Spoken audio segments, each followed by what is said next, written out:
Hello, everybody, and welcome to high school football on a Thursday instead of a Friday. We're switching it up a little bit here on the Solano College Sports Network.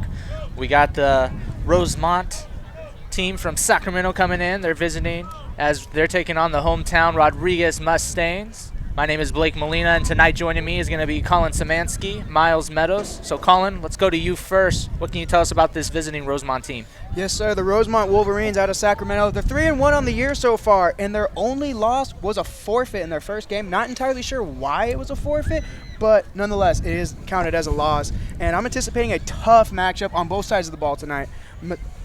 Primarily for the Wolverines, Michael Cherry, number 21, senior, he's averaging 158.5 yards a game running the ball. He's got 81 carries, 634 yards on the year so far, leads the team with 12 touchdowns and 3 games with 100-plus yards. He's going to be a tough one to stop.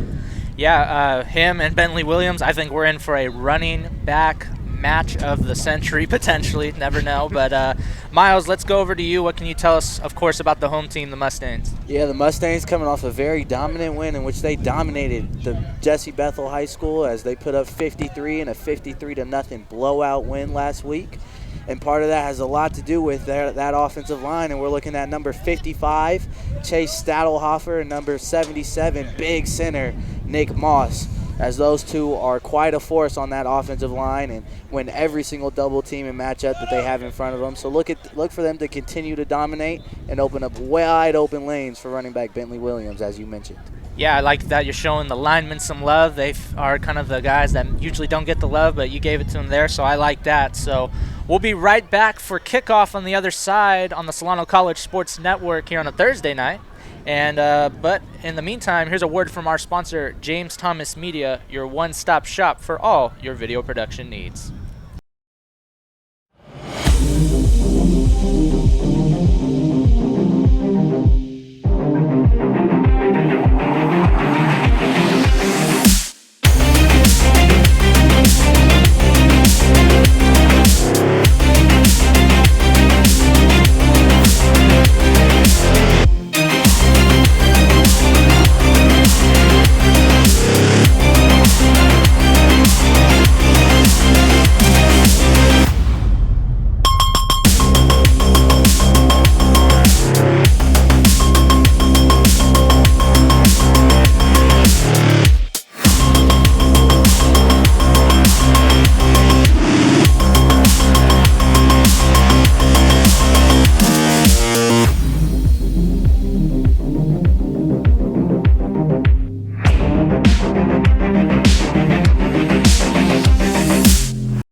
All right, and we are just about to get underway here as we're setting up for kickoff here. Rosemont's going to be kicking it to Rodriguez, so Rosemont will get it at the start of the second half.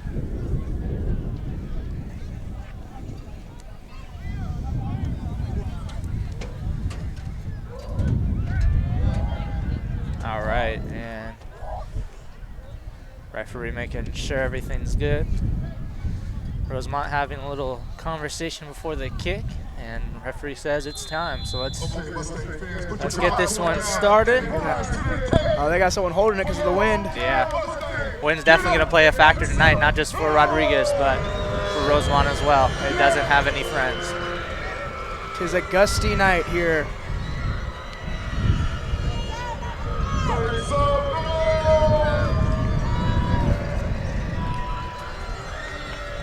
All right, and here we go. Solid kick with the wind playing a factor, and Rodriguez is gonna take this one up just before the 50.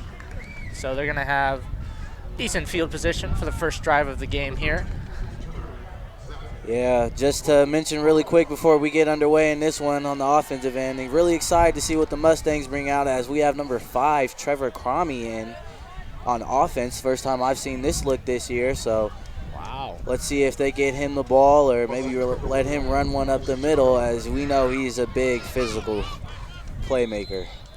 Yeah, not known for his offense, but on the defensive end, he is a tackling machine, so really interested to see what he's going to do on the offensive side of the ball, because we know what he can do on the defensive end. And here we go. We're going to get the first play of the game underway. And, of course, it is to the running back, Bentley Williams. And already there's a flag in the backfield as well. And, yep, holding on the offense. I mean, you know what? I'm really a fan of this, going goal line, first play of the game. As just before the game, I was looking at the two sidelines, and I will say the Mustangs are a little bit more physical than this Rosemont Wolverine team. So I'm a huge fan of just going out and matching up man on man and letting them run, letting your bigger guys just win their matchups. Let's see if they go back to the run again on a 1st and long here. Yeah, 1st and 17 here for the Mustangs after that holding call. Little out there by Burke. And that one was off the mark there. Just a bit out of reach for him, number 1. Kenny Hughes, a little bit out of reach for the young guy.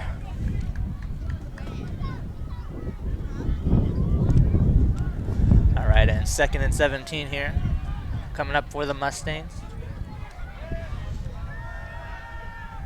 And nice little pass there, and that's a familiar face. That's one of the Missouri brothers, and look at that first play, or excuse me, 2nd play, and that's a touchdown to start this one. And that's not a Missouri brother, that's number 7. Hold your horses. Yes, it is. Hold your horses. It's coming back. Some dirty laundry came out on the field. I think they're going to stay stepped out. Just past the 40, coming back. Stepped out. But still a huge momentum play for you. I thought there was some dirty laundry on the field. Excuse me there. Bentley Williams gets the handoff here, and he's going to get absolutely stuffed by that Rosemont defense.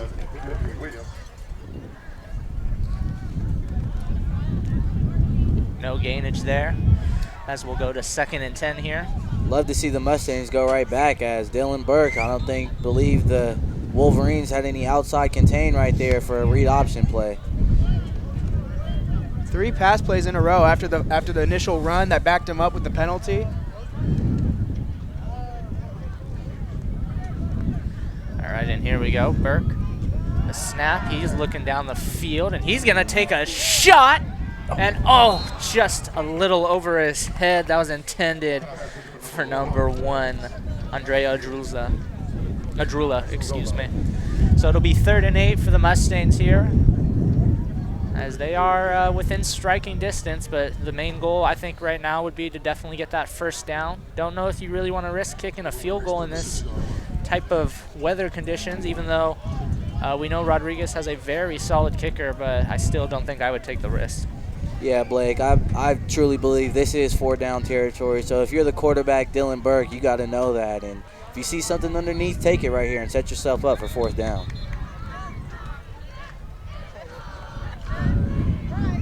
Making sure you got the mouthpiece in. He's gonna have to come out. Jermaine, Missouri. Yeah, Missouri was fixing the mouth guard there. We got Alex Ross, number 19, coming in for him as the sub. All right, let's see. The Mustangs can capitalize here. Burke, handoff. Oh, he's going to keep it himself. Excuse me. And he's going to fight for that 1st down, and might have gotten it, or at least inches for sure. Yep, with the chains, 1st down. Yeah, they're going to give it to him. All right. Good quarterback keeper right there. Read the defense. The defensive end came down on the running back. He took it outside. Yeah, and just as I noted before, 2 plays earlier, the Wolverines gave that same look where they didn't have any outside contain on Burke for the read option. This time the Mustangs capitalized on it and got the 1st. Yeah, I definitely thought Burke handed it off to Bentley Williams. He faked me out over here. And this time he actually does hand it off to Williams, who's not going to get too much. 2-yard gain there for him. As we talked about, Rosemont hasn't gone on offense yet, but they too have a pretty good running back. Yes. I would say probably a little more than pretty good in Michael Cherry, and I'm just really excited for. We don't really see too many running back matchups like this. 2 top tier guys here on the high school level, and they're going to be going toe to toe. And So far, Bentley Williams is doing an all right job, but definitely looking for one of those big runs from him as we've seen in past games. And of course, when the offense for Rosemont comes on the field, I'm sure Michael Cherry will be explosive as he's been this season so far. Oh my goodness, I'm sorry, but this referee. Already? 2nd and 10. Burke fakes the handoff, and he's taking a shot. Oh, and it's going to be picked off by Rosemont. That's going to be number 11, Aiden Wohlers. And this defense coming into it, they've only allowed averaging 13 points a game. This is a pretty tough defense that the Mustangs are going to have to fight. It's probably their toughest matchup of the year so far. Yeah, and that's only Burke's 3rd pick on the year. He's been he's been doing a good job so far, limiting the turnovers. But nonetheless, the Rosemont offense is now gonna take over. That's Rosemont's 6th pick on the year. And they don't have a traditional quarterback. They run kind of that wildcat handoff option with number 1 wide receiver safety Kenny Hughes. And he ended it off, but no gain there. And that was Michael Cherry, the man we were just talking about a few moments ago, the top running back for this Rosemont team. And it's not just Michael Cherry. This Rosemont team loves to run. They got 1,238 total rushing yards in their first 4 games. That is a run-heavy offense, especially in a pass-heavy league that football is becoming now. Yeah, their top receiver only has 2 receptions for 37 yards, and that's number 17, Charles Garrett, who's actually the tight end. He's a tight end linebacker hybrid, so hopefully we see a little more passing game from this Wolverine team. And there it was leading the charge, number 5, Trevor Cromie of the Mustangs. They are going to be challenged tonight facing the run, and he is going to have to lead the charge. Yeah, Colin, as you're talking about big number 5 right there, Trevor, I mean, I've always liked him, being his teammate at one point in time, but man, he's slowly starting to become one of my favorite players on this Mustang unit, just the tenacity and level of intensity that he plays with. He is hands down my favorite on the defensive end for sure about that. I'm not gonna lie, favorite player, I really like Dylan Burke coming into the season. He's doing good, but man, Bentley Williams is fun and impressive to watch. I will say that. For sure. And we got a neutral zone infraction, it looks like. It's gonna make it 3rd and short now for the Wolverines. So this is kind of a big play here for the Wolverines coming up. Their first crack on offense after getting that pick on quarterback Dylan Burke.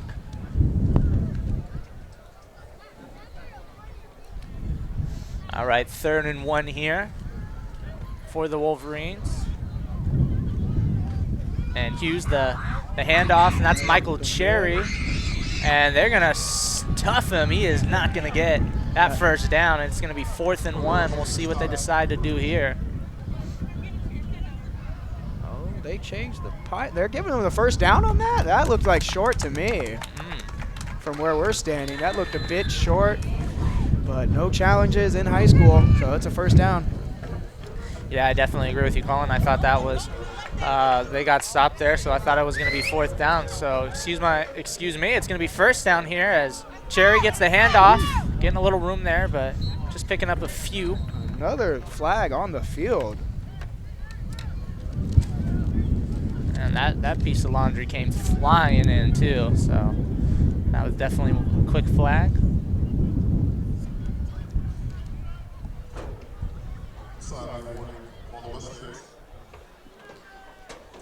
I must say, I'm already not a fan of this umpiring crew we've got going on today. Well, the reason we are having a Thursday night game is there is a referee shortage, of course. We cannot do, this crew's got to do double games tomorrow night, so. Yeah, kind of interesting to hear about a referee shortage in high school. You usually hear that kind of on the professional level, so. You know, we gotta, in a way, we kind of have to give them the benefit of the doubt, but so far a little bit of early flags going. Well, you see why they don't want to be object of ridicule by here Miles, and he's already digging into them. He's the only guys we got going, man. That's true. All right, and for Rosemont, it's going to be 2nd and 7 after that Rodriguez penalty. Hughes, handoff again. Not too much room to go there. This time it's going to be a different runner. We're going to have number 5, Alex Rodriguez, who on the season has 47 carries for 252 yards and a touchdown. He also is a linebacker, and on the defensive end, he's got 11 solo tackles and 13 total tackles. So he kind of does a little bit of everything on both sides. For a sophomore, he's putting up pretty good numbers on the offense, being the RB2 with 47 carries, 252 yards so far going into this game. 3rd and 5 here for Rosemont. Another handoff. And we're going to see this time a different running back. We're going to see Wesley Johnson. Another solid back. Just under 200 yards on the season so far with a touchdown. He also plays a little linebacker, and he is tied for 4th on the team in total tackles with 19. So they got a lot of guys that are hybrids, kind of do both, but at the same time, we saw that last week where that can be tiring really quick if if the defense is out there for a long time, or even the offense, that could start to linger on your team, as we saw last week. Most definitely, Blake, as we're here for the punt, and another flag. Yeah, I believe that one is on Rodriguez, and if it is, false start. So that's going to be a 1st down. Nope.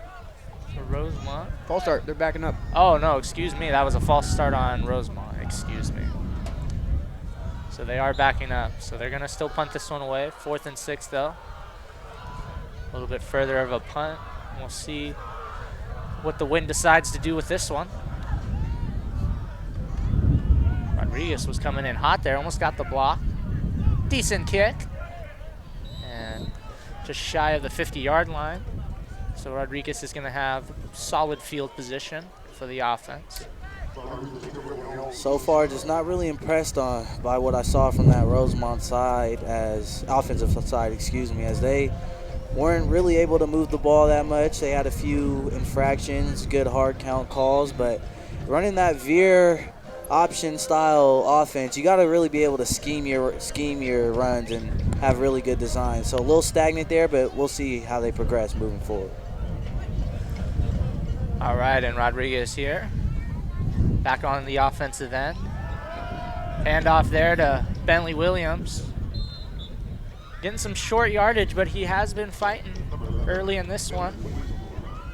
As long as they keep feeding him, it's gonna come. He's gonna get that, what you call it, Miles, get loose juice. It's gonna come as you feed him. You gotta feed the beast. Oh, it'll come at some point, whether it's sooner than later or later in the game, but he's that guy. All right, and we're gonna be 2nd and 6 here for the Mustang offense. Really looking for Burke maybe to take a little shot here, but instead he's gonna hand it off again to Bentley Williams, who's gonna break some tackles and get well beyond that 1st down marker. And once again, as I highlighted before the game, big number 77 and number 50, Chase and Nick, just comboing up, winning their double team and matchup. Bentley running right behind them and able to pick up big yards. When you can have a line as big as these guys and they can get down the field like that, that is huge for your offense to get to the 2nd level at those linebackers. Most of the time you have guys these big and they really don't get much push or like mobility off the line. Yeah. Yeah, no doubt Bentley Williams appreciates the heck out of his line, especially those 2 guys you just named, Miles, as Williams this time is going to get stuffed by the Wolverine defense. And in for that tackle was number 54, Armani Bueno, who's got 10 solo tackles on the year and 14 total. So this Rosemont team is no stranger, and they're not afraid to get down and dirty and tackle. They have a lot of guys with over 15 tackles on this team. 2nd and 9, just about 4 minutes left in the 1st quarter. And Burke gonna look. Nice pass there. Nothing too fancy, but just the right amount. And of course, that is to one of the Missouri brothers, Jeffrey Missouri, who had that big catch earlier in this one, but was called out of bounds a little further back than he probably should have been. And I think that'll be there all night for the Mustangs, as you see those corners for the Wolverines. They're creeping back, getting in their back pedal before the ball's even snapped. So look for them to exploit that with a lot of curls and comebacks tonight. Hand off to the outside, and he's going to get the corner and taken down, but not after getting the 1st down. Number 3 with the run. Nice play there to move the chains, and Rod is in scoring position.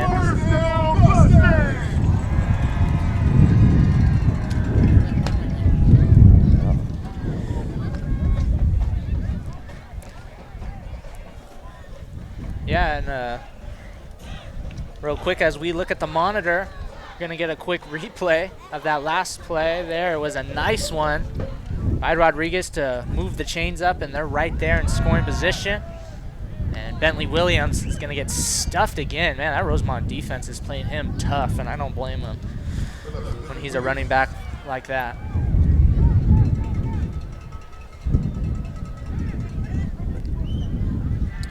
Yeah, I mean, if you look at that Rosemont interior defensive line, they're not too big, just in size, maybe in height, but man, they're winning their blocks as they're getting through those A and B gaps and bringing Bentley down.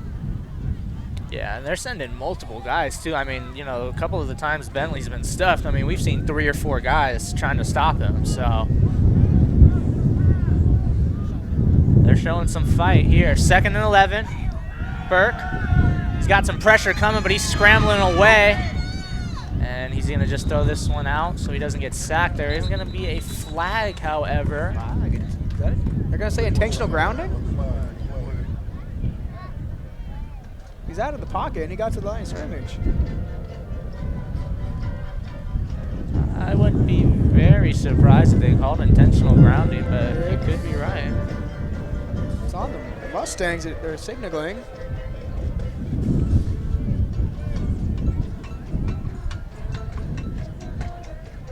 Well, gentlemen, the rule in high school, and I found this out the hard way, is that you do have to throw to a receiver has to be in the area no matter what, whether you're in or outside of the pocket. Not even just to the line of scrimmage. Okay, Yeah. Thank you for that, Miles. I I would have been thinking like that's a horrible call. Yeah. But no, if that's the rule, that's the rule. Good job on the refs there. All right, so Rodriguez is going to redo that down. It'll be 3rd and 11.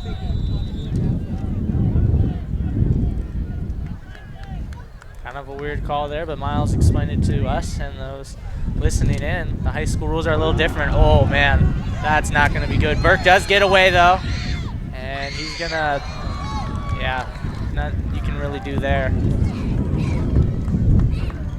Kind of bobbled the snap and nowhere to go as that Wolverine defense was coming in tough after Dylan Burke. And that was 2 plays in a row. That 54 Armani Bueno, he's a captain on this defense. He got in the backfield both times, applying the pressure to Burke and forcing him to his right, getting him away from there and having to throw it away. All right, and Rodriguez is going to go for the field goal here, about a 20-yarder.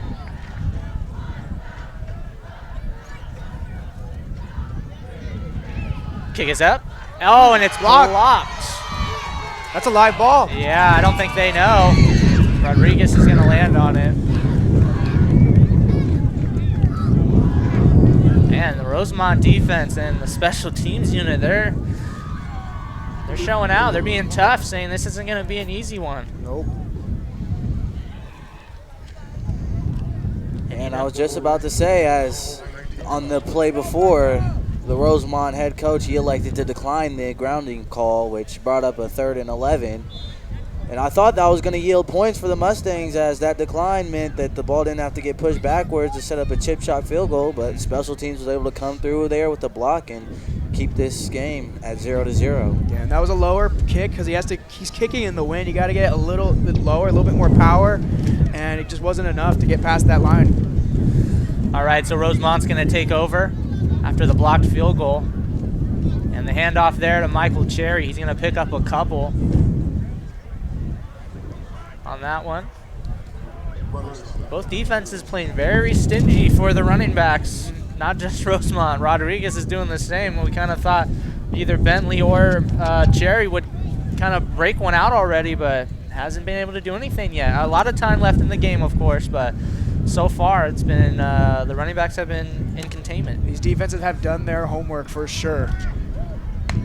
2nd and 8 here. Just a minute and 20 left in this first quarter. Handoff to Cherry, and that might be the big break, and he's gonna be gone. Look at that speed.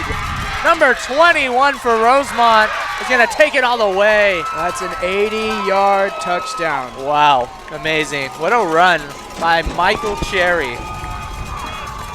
And if you saw, the defensive line got pushed in there, and they had push in the backfield, but Michael Cherry just went right past them, and he is just exploding. That is get loose juice right there to outrun the whole Mustang defense. Yeah, VR replay, man. He got Miles, I hate using your trademark, so I'm gonna let you say it. Yeah, that was a lot of get loose juice, as we saw right there, as they just ran that one right at number 12, Christian Gordon, who wasn't quite able to get that outside contain and force Cherry to bounce that one back inside. And once you get somebody with get loose juice in an open lane, they're gone. Yeah, that burst of speed by Michael Cherry was impressive. Right around the 50-yard line, you just saw him just dust the defenders. So well done by Rosemont, and they're going to go up 7-0 in this one.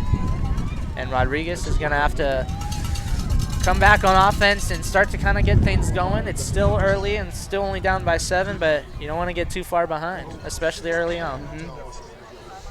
Well, getting behind early on, they've had that happen before. We know in the first game they were down 20-0 to Sacramento and then came back. So I'm not concerned at all. I'm looking forward to how this game progresses, but it's still a lot of football left. Absolutely. Yeah, and the good thing for this Rodriguez offensive unit is they have been able to move the ball, pick up first downs. They just haven't been able to capitalize with points once they got into the red zone area. But they've been doing a serviceable job, just moving the ball and picking up first down. So they'll be able to continue to do that and capitalize once they get into the red zone. Yeah, Rodriguez been able to move the ball, but Rosemont, credit to them, it's been a bend, don't break defense. The first one, pick in the end zone, and then the second one, blocking the field goal. Yeah. Yeah, if this was a fantasy league, man, this Rosemont defense would have a cool, probably, 12 points already, depending on what kind of league you play in. Nonetheless, they're going to send this one away to Rodriguez here. And solid kicks with the win, I have to say, from both squads so far. And breaking through there.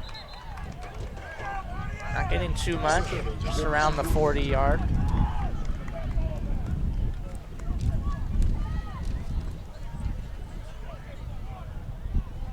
Rodriguez offense gonna refocus here.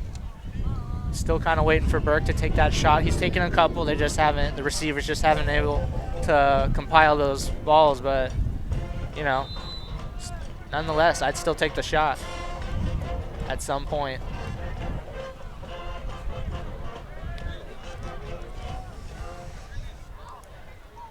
All right, Rodriguez here, Burke. Handoff to Bentley Williams. Again, he's just gonna run into that Wolverine wall of about 3 or 4 defenders coming in. And one of the guys I saw in there was number 55, the linebacker Freddie Valdez. 17 solo tackles and 22 total on the season so far. As I said earlier, this Rosemont defense has a lot of big tackling type guys. They have about just under 10 guys over 10 solo tackles, and their leading tackler Anthony Cano has 33 on the season. What a pass by Burke, and he's gonna be gone. That's number 9, Jamar Missouri. And that is his first touchdown of the year. I put it in my notes. He's the only Missouri brother without a touchdown right there. Got his first one of the year, and what a touchdown it was to even this game up. Yeah. Great play design right there by the Mustangs as does the track dive in too. Yeah. Wow. Missouri almost looked like he lost his balance there at the end, but nonetheless, he got the score there. Great design, though, right there for the tight end pop pass. Just play action, running up the seam. But that's the result of the Wolverine defense secondary with their eyes in the backfield. Eyes on Dylan Burke. Left their assignment right there. Jamar streaking down the seam, wide open for a touchdown. And that is the run to set up the pass right there. Run, run, pass, and that's what the story's been. These pass plays have been set up by the run, and that was a beautiful pass right there. Yeah, well, no longer he is touchdown list. He's gonna be there's gonna be a lot of talking in that Missouri house now. Got my first touchdown of the season. That's what he's gonna say. He's gonna be able to join those conversations with his brothers. 2-point conversion on the way. A little bit of a hold up. But just to touch on that just a little bit more, when you've only putting 6 in the box, which the Wolverine defense is doing, those secondary guys, they know that they're going to have to run up, come up, and make tackles on the ball carrier, especially when your offense is well balanced. So. All right, and Rodriguez is going to go for 2 here. Handoff to Bentley Williams, and nice run, and he's going to get the 2-point conversion. And that was Trevor Cromie with the key block to get him in for the 2-point conversion. We saw him in on the first play of the game. Looks like he's going to be doing a little bit of fullback. He's got that aggressive linebacker nature, trying to use that with fullback. Man, what a scary hybrid that could be.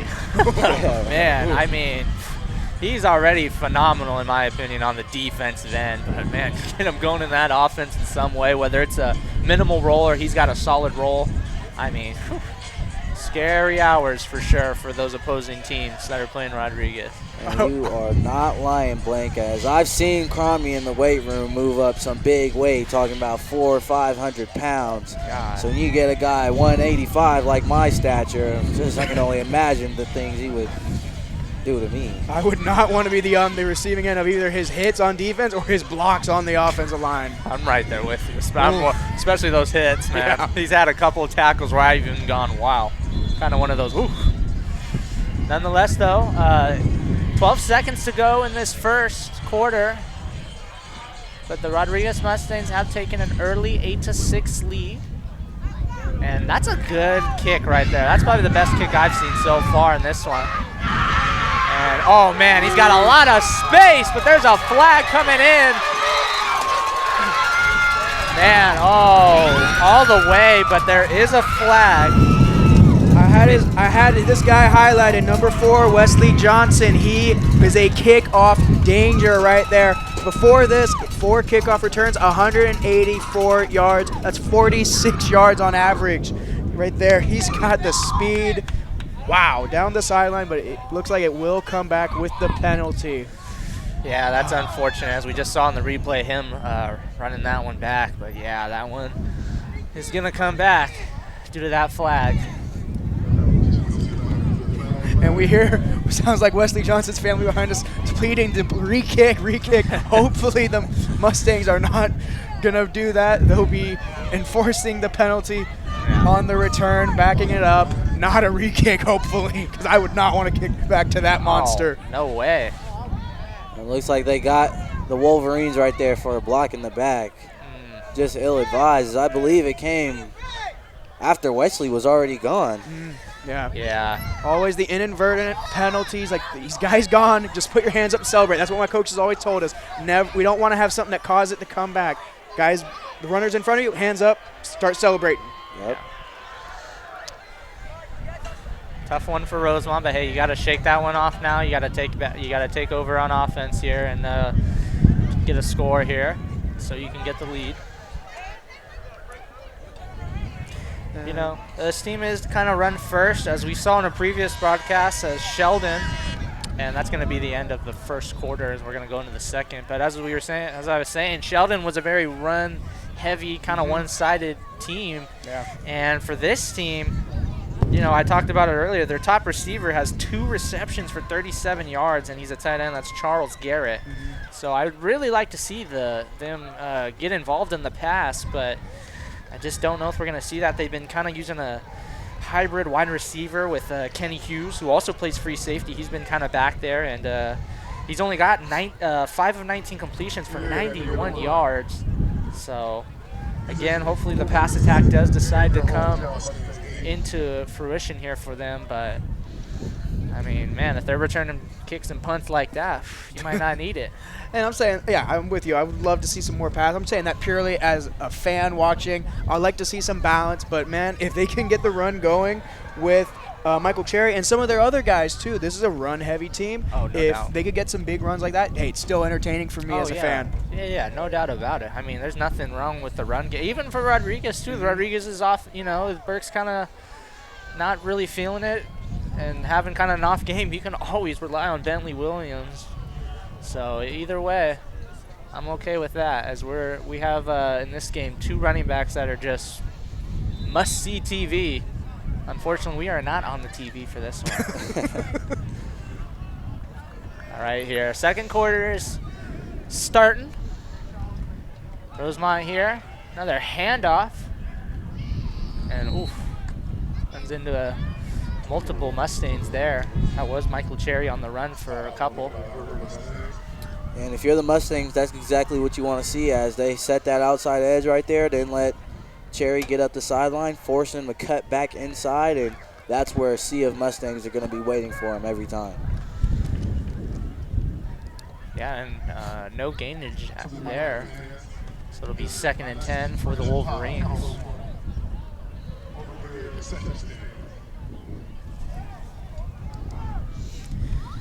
Hughes, a snap at the handoff, and stuffed. Rodriguez defense coming in and playing tough as they stop. And a rare sight right there. Trevor Cromie got absolutely pancaked by the lineman for Rosemont. Wow. Number 57, but we don't have a 57 on the roster. Yeah, what a rare sighting and what a rare thing to say Cromie got pancaked. I know. I don't think I'd ever say that in this high school football season. But hey, anything can happen, anything's possible. Anything can happen on Thursday night. Yeah. Doing things a little differently compared to our Friday night light type moments. And Hughes is actually looking around, but he's going to run for himself and really not do too much, or if anything at all. So Rodriguez defense came to get him. Yeah, great job right there by Jamar Missouri, as he just scored the touchdown, and on that play was able to stop the quarterback from running up the sideline and picking up that first down and forcing on what looks like the punt unit. Yeah, and another guy that was in there was number 2, Marcy Sines, who's kind of always, he's like Cromney on the defensive end. He's just always there. Maybe not recording the tackles or getting you picks, but he's just always there assisting in some type of way, whether it's pressure, tackles, sacks, whatever it is. He's your guy that he's always going to be there for you, and that's a teammate that I think everybody would want to have. Yeah, to your point, Blake, I like the way Marcy plays, as, like you said, he's always around the ball, and then, too, he's not afraid to hit. No. We've seen him deliver some big hits and sacrifice his body as he comes full speed downhill. Yeah. It's not 4th down. It's a 3rd and long. Apparently there was a penalty, and the Mustangs wanted to enforce it.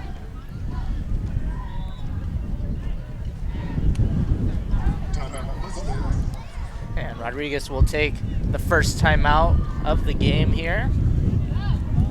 Talk about some stuff, make some quick adjustments, as it is 3rd and 16 after that penalty.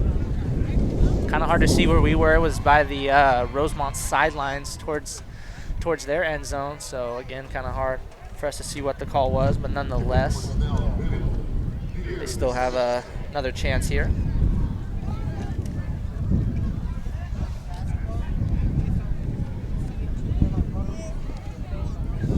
And I know I'm a little late here, as Colin and Blake, you already got your opinions in there, but just as far as, like you said, Colin, just from a fan perspective on that Rosemont offense, I'd like to see them pass the ball instead of run, as I am a big fan of pro-style offenses. Yep, of course. So, and, of course, I played quarterback, and if we ran the ball every time, I wouldn't have played quarterback, because I wouldn't have played. No. I'm sure you would have been really vocal about that too. Oh yeah, for Just sure. in the short time I've known you, I can. If that would have happened, you would have been loud. Hughes is taking a shot, and Your wish is their command. Oh man, he bobbled it kinda and almost got it, but there is a flag coming in. Oh man, that might be PI. Kind of looked like face guarding to me. Yeah, he's in his face. That's great coverage. He's with them stride for stride in his hip. but just got to turn around for the ball. Got to make a play on the ball, and looks like that's why it's going to be a pass interference. It's not a spot foul like it is in the NFL. It's only 15 yards, but still, nonetheless, first down. I don't know. I'm going to have to disagree with that one, as I do feel like he made a play on that ball there as he put his hands up and looks like whipped his head around real quick and took a peek at that one, but he called pass interference, so I guess that's what it is. Yeah, I'm kind of 50-50 on it. I'm sorry I couldn't be the tiebreaker for you guys, but I got to be 50-50. I kind of agree that there was a little bit too much physicality, but to Miles' point, also, there was good defense there too. So, nonetheless, Rosemont is going to get a first down. A new fresh. Oh, still third. Oh, no, still third, excuse me. Just moved up a little bit.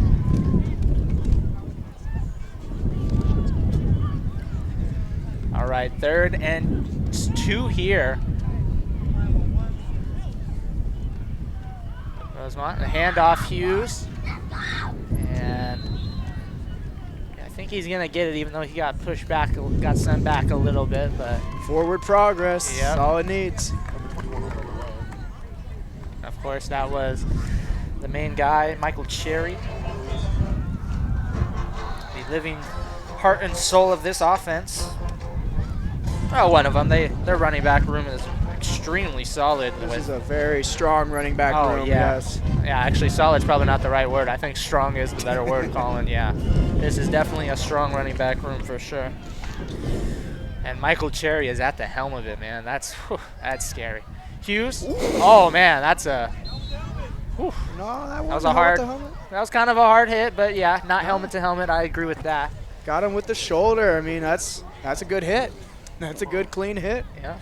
And what was even more impressive than the hit for me is just how perfectly he played that read option. Yeah. Just not letting the quarterback get too much leverage, but also staying in between the option pass right there and able to make the tackle on the quarterback as he just elected to keep that one. So great defensive play right there by Jermaine. Very good play. He couldn't do the pitch out because he's right there, but then as soon as the quarterback takes it, he lays the wood to him. Yeah. Great hit. 2nd and 7 here, just under 9 minutes left to go before we head to halftime, as Rodriguez does have an 8-6 lead, and a handoff there to Michael Cherry, but he's not going to do too much with it as the Rodriguez defense suffocates him. It seemed like he got tripped up on his own man right there and just tripped himself up, couldn't get through the hole. And just on the Mustangs end, the one who kind of blew that one up was big number 59, Keshawn Gresham, as he dominated his matchup there and able to cause a little bit of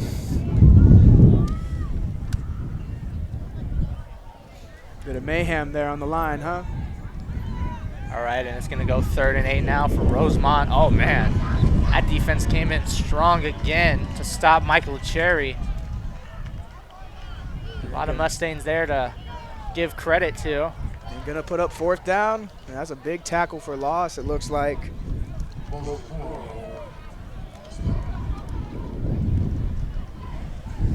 4th and 11.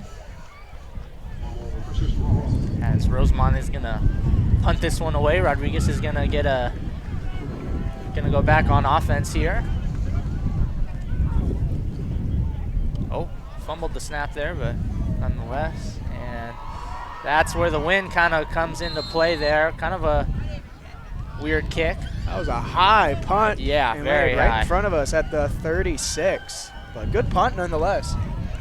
Yeah, with the circumstances, with the wind and the weather, we've seen a lot of good punts and kicks so far. Nothing bad or anything like kind of weird. We're like, whoa, So, got to give it to the kickers. They're, this is a tough job. I can't speak, obviously. I didn't play football, but yeah.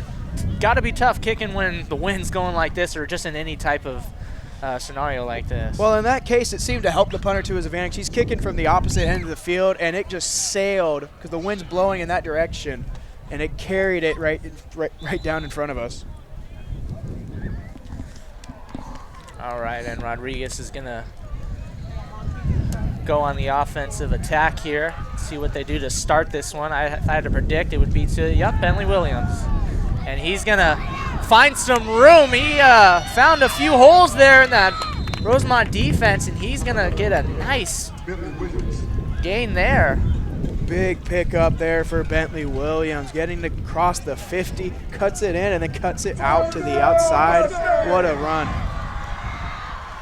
Yeah, man, those cuts, especially, I like, oh, and a little stiff arm action too. I didn't see that towards the end. Okay. Our replay showing us the stiff arm that we didn't see. Thank you, replay. Because, man, I was excited about those cuts, but whew, that stiff arm at the end was kind of nasty too. I'm a really big fan of that play, just that design right there, running that ball to the strong side as the Wolverines continue to only put 6 in the box. And for those of you who don't know, the strong side is the side the tight end is lined up on. So just keep running back, running to that side where you've got your mismatches right there with that already strong left side of your offensive line. All right, and Burke now.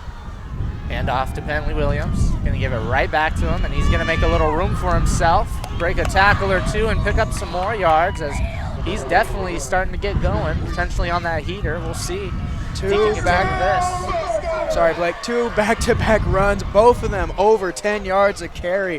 What a run, and they're getting to the outside. They're not just going up the middle. They're not just being one-dimensional, pound in the middle. They're mixing it up. They're getting them to the outside. All right, and another first down for Rodriguez as we're itching closer to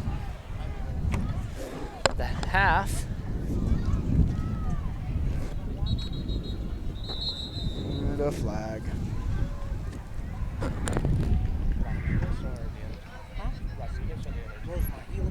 Looks like a flag. It is on Rodriguez. Yeah, and on that last run play, not the penalty play, the run play we just saw from Bentley Williams, we did have a player for Rosemont limp off to the sideline. It was number 4, Wesley Johnson, who's been kind of had a few explosive plays already to start this one. We do hope he is okay. Yeah, he had that huge kickoff return, but fortunately was called back. But, man, he can be a big factor into this game if they get the kickoffs going, if they get the pass going as well. 1st and 15 for the Mustangs here. Oh, man, another penalty flag. Man, these refs just want to drag this one on. And, yeah, I'm with Rodriguez putting your hands up. I agree, guys. I agree.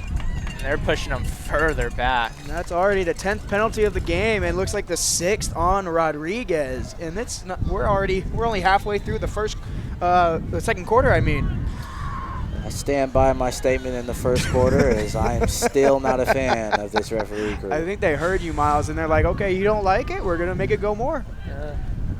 Thursday night referees hit different. 1st and 20 for the Mustangs. Burke, nice pass to Missouri.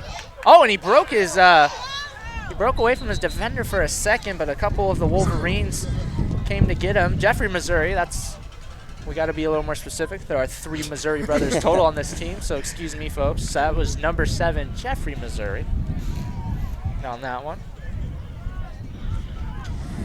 And that was a kind of a small gain there. 2nd and 13, pick up about 7 there. Burke, hand off to Bentley Williams, and finds a hole and takes a few guys with him, and he's going to pick up some yards. I believe just shy of the first down. They might give it to him. A little bit short because it was the 2 penalties back-to-back. Oh, it is a first down. Yeah, You were right. My mistake. I figured they gave it to him. He was close enough. Yeah, give it to him. We've already gotten them for 6 penalties. Here you go. Yeah. So Rodriguez 1st and 10 here. They are in scoring distance, and man, that would be a big score to go. If they scored one more to go up in the half. And I don't believe he caught that. That would have been a nice catch. It was a good effort by Jermaine Missouri, but yeah, just a little too out of reach for him. Hey, if there's one guy that's going to go up and get it, it's going to be Jermaine Missouri and Jeffrey Missouri. Those 2 guys, man, they got some vert.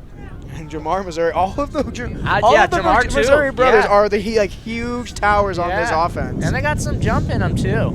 They can get up there and grab it if they need to. Their height does play an advantage, Colin, I agree, but man, from what I've seen in the short time, they got some bunnies. All of them over 6 foot. Ironically, the oldest brother is 6 foot and the youngest 6'4". Isn't that a reversal? Man, if I had a brother like that and my younger brother was that much taller, I'd be fuming about it. But the senior does lead with 2 touchdowns for them. 3rd and 6 coming up for Rodriguez. And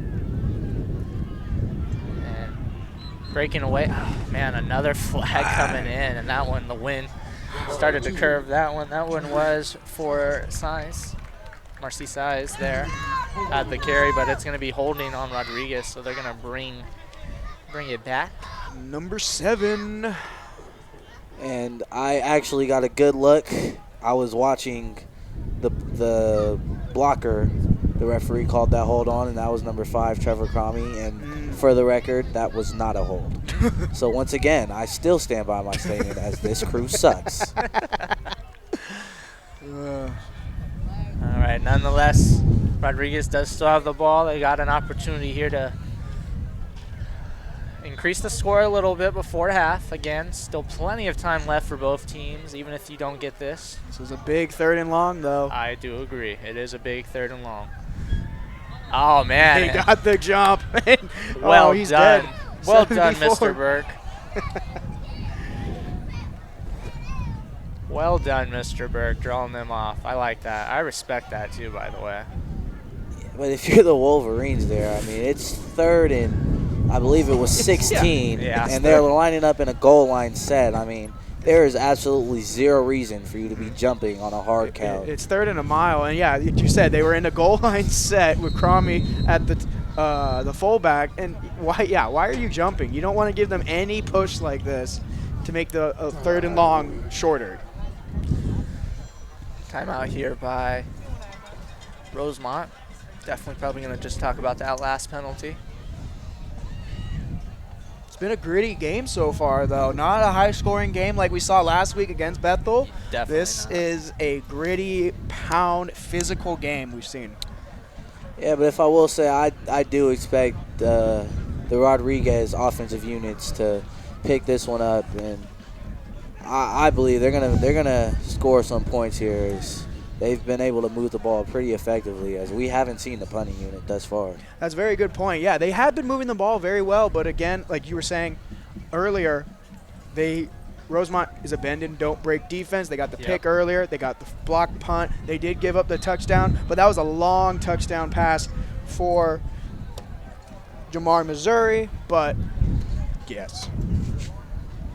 Yeah, and on Rosemont's side too, I think both these offenses, maybe obviously not the passing game for Rosemont, but man, that running game is dangerous. We could see that definitely pick up in the second half too, but I do hope in the second half we see just a few more pass plays from Rosemont, as Bentley Williams isn't going to pick up too much there. He's going to get stopped by, what do you know? Michael Cherry plays a little strong safety too, a little hybrid. He just does it all. Give that guy a gold medal. He does it all. I don't know how he does it. I don't know how he can get around that well. He is conditioned as heck. I don't know how, but I give him his flowers for sure. That's not an easy task to play both sides of the ball. Hand off there to Bentley Williams. Runs into a sea of Wolverines there, and I mean a sea of them. That was like jumping into shark-infested waters with like 5 sharks around you. But hey, you know what? If anyone's going to do it, it's going to be Bentley Williams. Why not him, It's going to be Bentley Williams. And you know what? He isn't scared of it either, and that's what I like. He has no fear in him. And that's going to bring up a turnover on downs, but they're going to take over deep in their own end zone.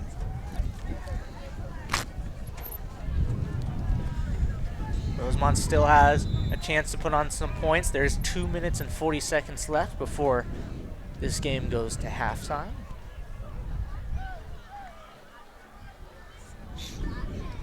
Let's see what Hughes decides to do. He's going to hand it off to Mr. Reliable, Michael Cherry, number 21. And as you guys mentioned, with the exception of the one big play, it's been tough tread for this Rosemont offensive unit as the Mustangs are playing their defense run first, loading that box up with 8 to 9 guys I've counted at one point. So they're really trying to come up and stop that run. Yeah, me and Colin were talking off camera. We've been impressed. The Rodriguez defense from head to toe is just, they're good. Like linebackers, safeties, corners. I mean, they've got a really good defense, and I think it can really hold with some of the top teams we haven't really seen. This is probably the first team we've seen that's really, really kind of been on their level or close to them, but they got that Vaca High matchup coming up in a couple weeks. I think that's going to be the real test on both sides of the ball, not just the defensive end. So that should be a great matchup. Yeah, for sure. And historically, that's a matchup that Vaca High's dominated, of course. But I've got to be honest. I said it before on this broadcast, and I'll say it again. I mean, this might be the best all-around Rodriguez team I've seen ever, and that's me witnessing over 30 Rodriguez Mustangs high school football games. So they've got a legitimate shot to maybe knock off those Bulldogs, but as you mentioned, the Bulldogs, they are tough and they are good. So it'll be a great matchup for sure. Yeah, they just I said it before on the Vacaville broadcast. Bulldogs they just know how to find guys, how to recruit. They know where to put them. You know, they've had even guys, you know, they bring him in as maybe a receiver, but they see him better as, you know, a free safety, and they take him, you know, they kind of make them switch positions, but it turns out better for him. You know, that's just their scouting department. They do a phenomenal job. And, you know, Rodriguez, too, is, you know, their scouting department needs to start getting some respect and some love, too. As we've seen some guys, yourself, Miles, but present time, I mean, we've been talking about him, Bentley Williams. I mean, whoever found that guy needs a raise. And Rodriguez just blew up the whole line there. It looked like about 3 of the Wolverine linemen were down on their backs after that. And that is a good stop, forcing a 4th down. Yeah, right in the middle of it, that's big Keyshawn Gresham once again. I mean, he is just a stickler in that interior defensive unit where he's just, like you said, causing mayhem up front. Yeah, and of course, also lingering around as he always is, number 5, Trevor Cromney. He's going to get an assist for that tackle too. And, you know, we've been kind of seeing what he's been doing on the offensive end tonight, but man, on the defensive end, this is his yard. That's where he performs the brightest. You always see him floating around on the defense. He moves left to right so quickly. He gets upfield in the backfield on a dime. He moves around. He's in almost every play. That's why he is a great linebacker for you to have on this team, and a great captain to have as well. Oh, no doubt about it. For a linebacker, he's a ball hawk, and he's always, like you said, Colin, he's always, wherever that ball is, he's going to be there. If that means it's down the field, he's going to push it down the field to get involved, and I like that. And the Mustangs about to start with great field position, and it would be a surprise to me, but more importantly, a letdown for the Mustangs if they can't capitalize and score on this drive. Defense does good here, getting a 3 and out, forcing the 3rd punt already. Oh, that's a good punt. I like that one for Rosemont. And it's to the same spot it was before, with the wind at his back helping him carry that. That was a beautiful punt, and it just sailed to the 33. Yeah, minute and 28 on the clock here for Rodriguez. Let's see if they can capitalize here. Like you said, Miles, I agree. I think it would be kind of disappointing if they don't get some points on the board going into half with not just this drive, but, I mean, the amount of field position they've had the last few times. I mean, you know, those were scoring opportunities, just some kind of mishaps. Good defense and flags have really been kind of the story for them. Yeah, and I underestimated the Wolverine punter, as I did not anticipate him being able to flip the field and getting the Mustangs to start on their own side of the ball. As I take back that comment about them getting great field position. I mean, man, what a punt. Yeah, that was probably for me the best punt of the night so far. Oh, easily. So far. We got plenty of time left. Obviously, things can change, but so far, man, that was a great punt. That was about a 60-yard punt from his own end zone. Burke surveying. He's going to pass it. And no, not too much there. It's going to be Jermaine, Missouri on the reception. As the clock continues to run with a minute and change. Rodriguez kind of has to work a little fast, but they do have the lead going in. Rosemont does receive at the half, though. Yeah, that is big. So that's why you You definitely need a score from Rodriguez. Bentley Williams. Going to take a few defenders for a ride, but not get too many yards there. As we were just now, we're under a minute. Clock's ticking. Oh, we got a guy down. Uh-oh. We have Rosemont Wolverine down. It's hard to make out the number. Yeah, he's in a lot of pain, too. That is 54, Armani Bueno. Oh, man, the that's... senior. He's a pretty good linebacker for this team, the captain. Yeah, that's... You don't want him going down. That's and he looks like he's grimacing in a lot of pain. I hope he's all right. Hopefully that's a guy you don't want to lose. He's able to walk off on his own power. That is a good sign there. Yeah. Happy that he's able to come off. Hope to see him back in this game at the half.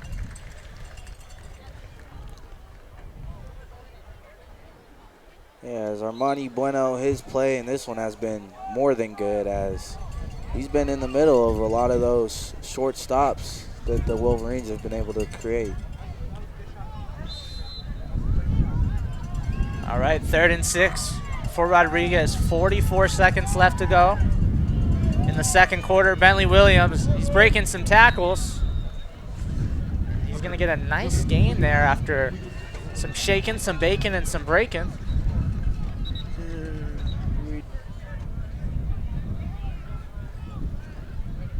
And referee's going to talk about, oh, there's a flag on the field. There's another flag. What a surprise. I just saw that right now. Personally, I guess I'm not. See what this flag is about here. Referees are having some discussion. Still having some discussion.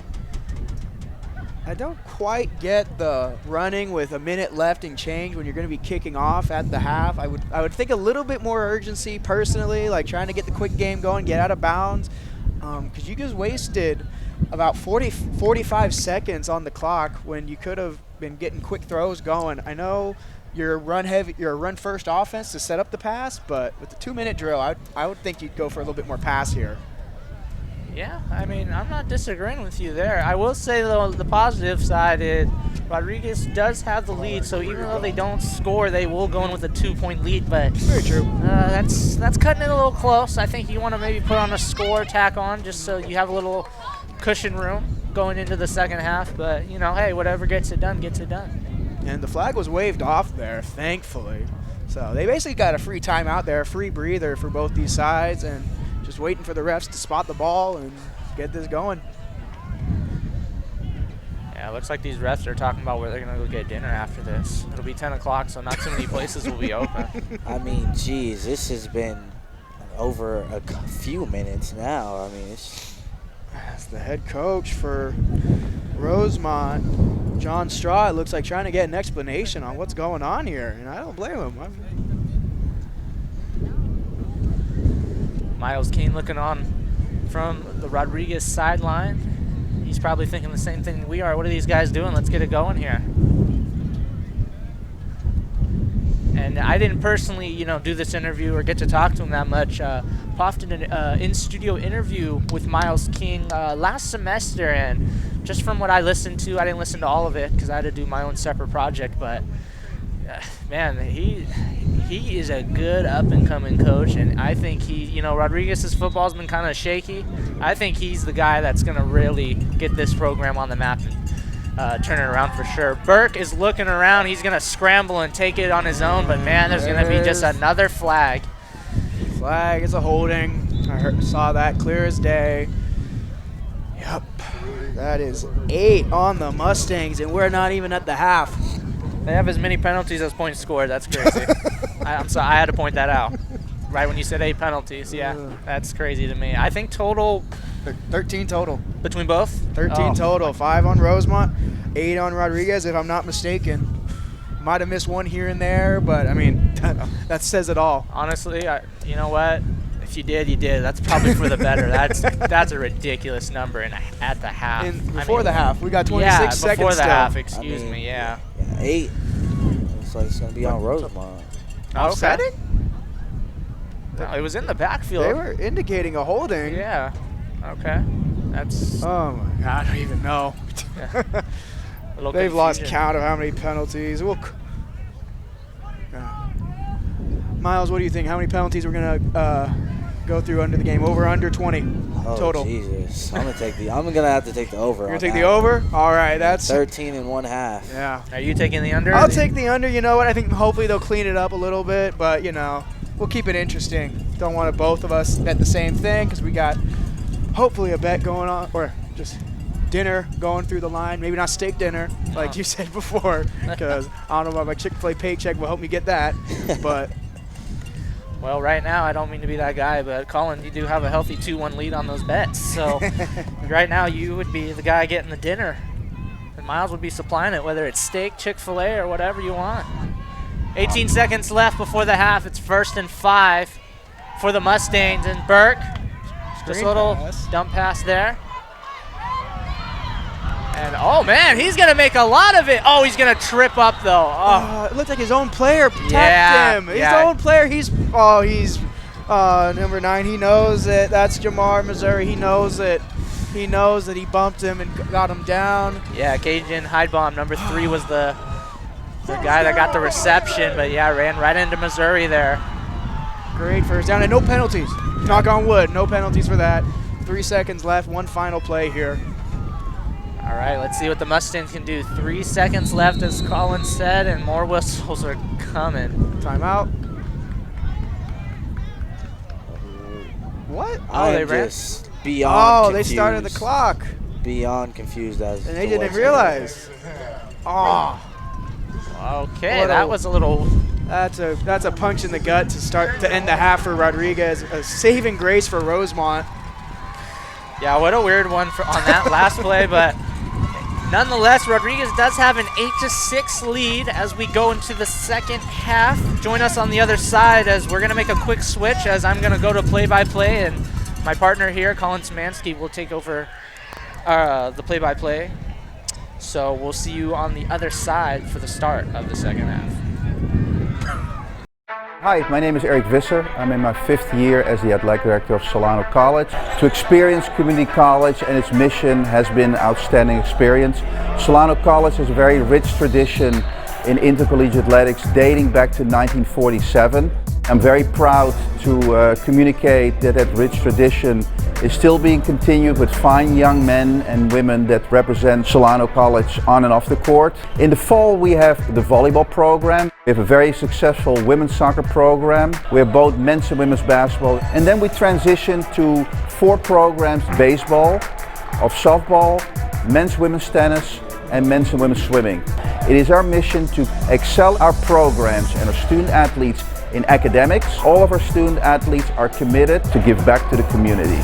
And we would invite you to be a part of Solano College Athletics by visiting our website www.solanoathletics.com, and you feel a warm welcome at Solano. College just got affordable. Up to 100% of enrollment fees can be reimbursed for first-time college students taking full-time classes. At Solano Community College, we are taking full advantage of this to further your future. With certificate and degree programs in industrial technology, aeronautics, biotechnology, and many others, Solano Community College is a staple for success. For more information, please contact the Financial Aid Office at 707-864-7000. Welcome to TV 55. In this hands-on class at Solano Community College, you will learn all aspects of television production, how to use high-end cameras, lighting, and audio equipment in the field and right here in the studio. Whether you are looking at making better YouTube videos, educational or promotional segments, or finding your creative passion, enroll today. Get an art school education at the fraction of the cost. Visit us online at solano.edu.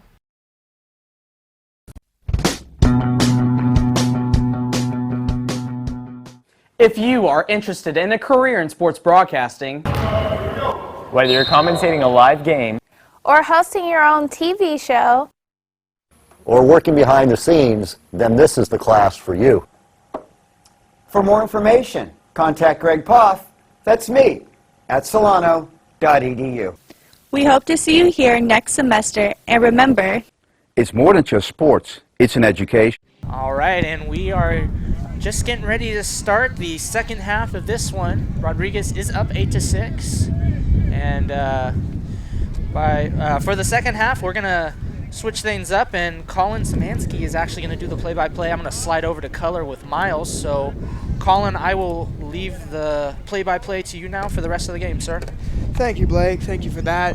This has been a great game so far, even though not the highest scoring game that many people would have hoped for. It still has been an entertaining game as a football fan.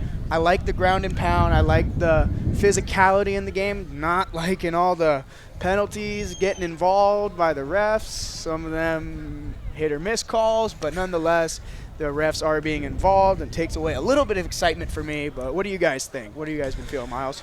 Real quick, just before we get into the game, I'd like to give a special halftime shout out as we watch the Rodriguez cheer squad at halftime, and their performance was spectacular, and even more a better shout out to their coaches, as their coaches are great, phenomenal coaches, and a newfound respect and admiration for them as they're out there doing their thing in this cold weather and this cold environment. So a special shout out to them. But no, like you were saying, Colin, I like what I'm seeing, as this is a good, nice and tight game between the Mustangs and the Wolverines. But to your point, a lot of penalties and a lot of mistakes that both sides need to clean up. So hoping for a cleaner half of football this second half, but I love the competition, and I'd love to see who's going to come out on top in this one.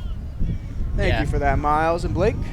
Oh, no, I was just going to say pretty much it's been a good game from both teams. The penalties are just driving me crazy. They're kind of slowing down the momentum of this game a bit, and hopefully we see a lot less of that. And a quick note, Rosemont is going to start with the ball, so let's see if they can potentially take the lead here on when they take over on offense for the first time in this half. They have a chance, as Rodriguez does only have a 2-point lead, but we do still have one more half of football to play, and as we've seen throughout this short season, anything can happen. Anything can happen, especially with Wesley Johnson back to receive. He had a touchdown house call to start the first kickoff by Rodriguez, but now it was called back for penalties. But let's see if he can do it again. Yeah, good to just see him in there. He got hurt, I believe, in the second quarter of this game, and it looked like he was grimacing a little bit, but was able to walk off on his own. So good to see him back in the game. And the kick is underway. That's a squib kick. They do not want to risk a potential return, and it looks like it's recovered by Rodriguez. Wow, what a way to start. The Upmen did not secure the ball, and Rodriguez will take over on downs. What a phenomenal call right there by Miles King, as coming out on halftime, trying to catch this Wolverine special team unit on their heels, which he did, and the Mustangs were able to capitalize on it. He pulled a Sean Payton with the onside kick to start the second half. I don't know if it was an intentional onside kick. It looked like just a squib kick to keep it away from that returner, but wow, great momentum shift for Rodriguez as we're set here. Yeah, but you got to capitalize here. That's the big key.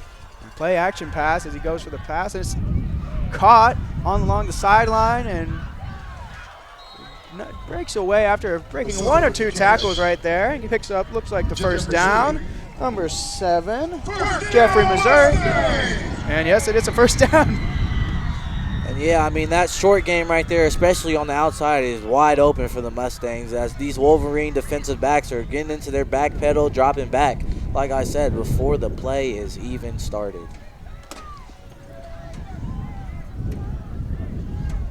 Burke again in the shotgun. There's a pitch to Bentley Williams. He's going to got some room to run on the outside. Getting close to the first.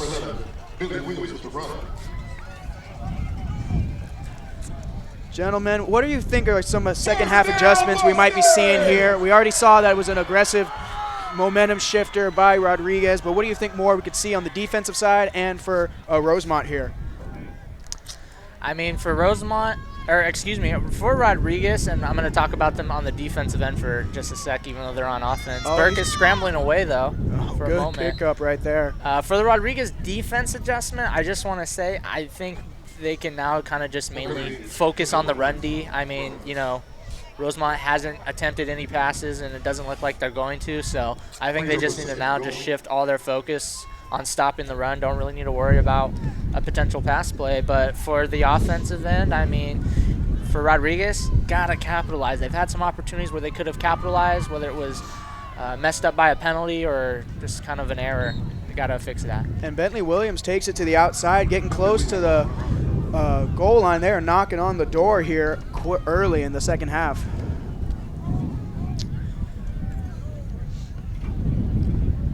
This has been an area of this game where the Mustangs have struggled, as they have yet to score once they've reached the red zone, as they've had nice sustained drives, driving all the way downfield. But once they get into the red zone, it's been tough charting for the Mustangs. They're getting in the goal line front. It looks like Trevor Cromie at the fullback. Interesting what he could do. He could be a lead block right there. I'd like to see him get the handoff personally. Oh, me too. I'd love that. It's pitched to the outside and breaks it. He breaks the play. Touchdown! Wow, what a second effort there by Bentley, as he absorbed that first contact right there, was able to fight through it, stick the ball out, and break plane for a Mustang touchdown. I got to say, I thought he'd be a little bit short there with the first hit. I'm like, okay, they're going to get in the third. But no, we were just saying before we came back, Miles, that he is a tough back to bring down. He brings punishment to you if you try to get him down, and he showed it right there. And the second effort of reaching across the line, wow. No PAT. They're going to be going for the 2-point conversion with the high winds today. It's a pitch to the outside as Marcy Sayas, and no, he is short. So it is going to remain a 14-6 game here. Rodriguez, after getting the squib kick recovered on the kickoff, they took advantage and they drove down with great field position and got the score. Yeah, that was definitely a momentum changer and potentially a game changer as well. We'll have to wait and see on that, but I think that did take some momentum away from Rosemont, as we do see there's a player injured. And it looks like Michael Cherry just getting stretched out. I don't know about quite injured, but he does seem to be stretching it out and getting ready to take over.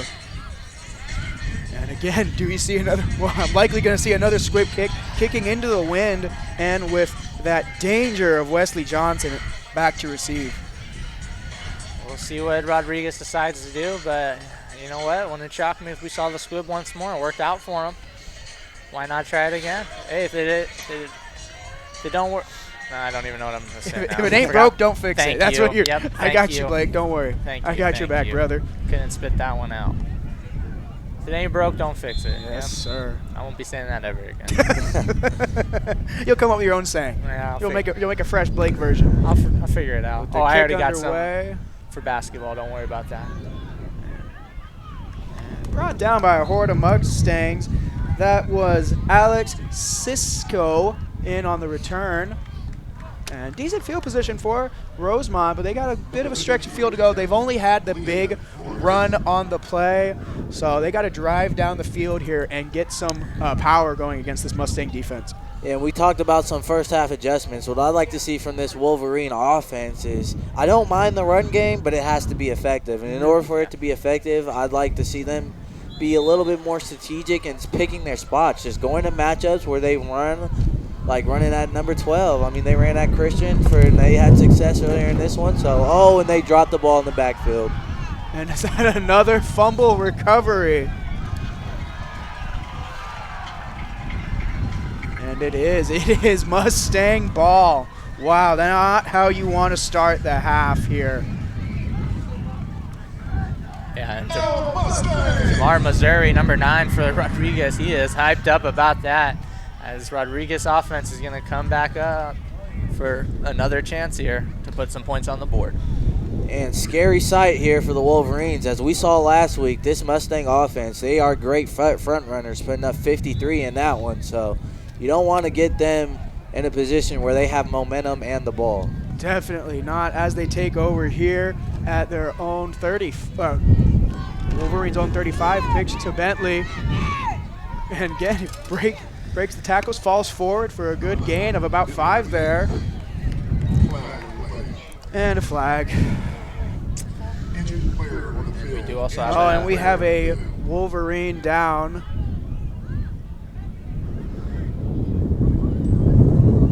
A little tough to make out.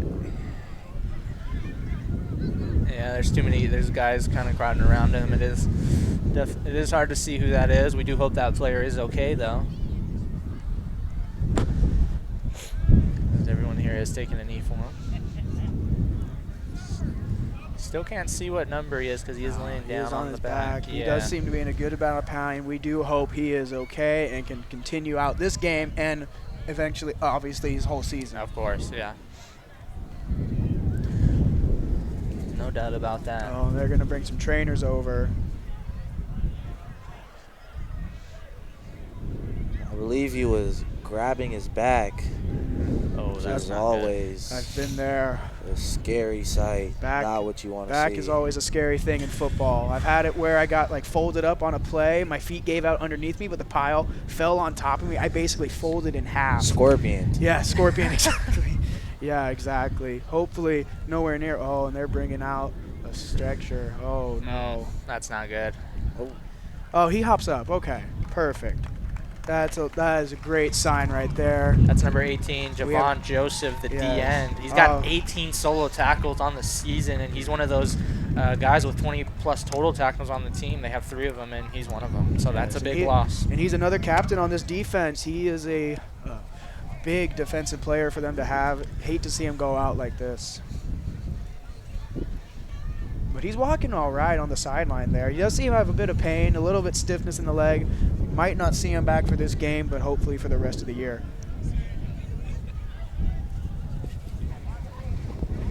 But there was a penalty, and that backs up Mustangs. It is 1st and 20. And that is the 9th penalty on Rodriguez. 14th total penalty of the night. Yeah, if you're Rodriguez, I mean, no matter what the outcome of the game is, of course, the talk in the locker room from Miles King, one of the emphasis will be working on cleaning up those penalties for sure. And the handoff to Williams is stuffed right there by the whole Wolverine defensive front right there. Gain of about maybe 1 or 2 at most. Yeah, and so when you set yourself up for 2nd and short after that run, after the penalty, it's now 2nd and 18. So just the penalties, again, just momentum killers. And momentum killers are drive killers. And drive killers make you lose games. Yep. So, like you said, Colin, something that's going to have to be addressed to this offensive unit, just cleaning up the mistakes. Yeah. As we go, handoff again to Williams. Gets up the middle. Good gain right there. Got to the 2nd level before he was even touched. Yeah, that was a very tough, aggressive run by Bentley Williams, and we've seen him be able to do it. It's nothing new or surprising. He can do that, but that one in particular for tonight, I mean, that was one of the better ones where he's taken a couple guys on a free joyride. And as there we see the injured player, Javon Joseph, getting talked by the medical staff there. We are wishing him the best. That big O-line coming up for Rodriguez, trying to get some push here on a 3rd and long, a 3rd and 11 to come. In motion, jet sweep, reverse jet sweep to number 7. He's got some room, blocked by the quarterback Burke, and a flag. What? If that flag is on Rodriguez, I have no idea how. That was no holding there of any sorts. Oh, wow. And they called it. They're calling holding, look, I would assume, on Dylan Burke, the quarterback, making a lead block there, but I'm speechless. That is, we are in the double digits for Rodriguez on penalties. And that's got to be, what, the 6th or 8th penalty of holding alone? Yeah, see, there's been so many we've lost track, but I would say around that number. Yeah, probably more. That's between 6, 7 number. Miles, you might be evening up the betting with the plus 20. I mean, Jesus. Back to pass on a 3rd and long. He's going deep. What a catch. Wow. Holy Toledo. That was Jermaine Missouri, the younger brother, the youngest of the Missouri brothers, as a diving catch out there, moving the chains. Don't matter if you get all the penalties in the world, he is going to pick up that first down. Wow. Yeah, I mean, he's just a big body receiver. He is the younger brother, but like you said earlier, Colin, he's 6'4", 165. I mean, that's a big body receiver. And he seems to be in a bit of agony on the sideline there. Maybe a cramp.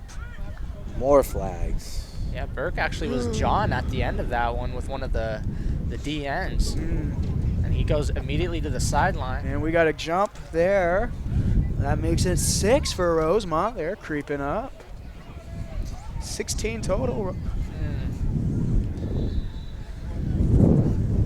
And they're knocking on the door. 1st and 5.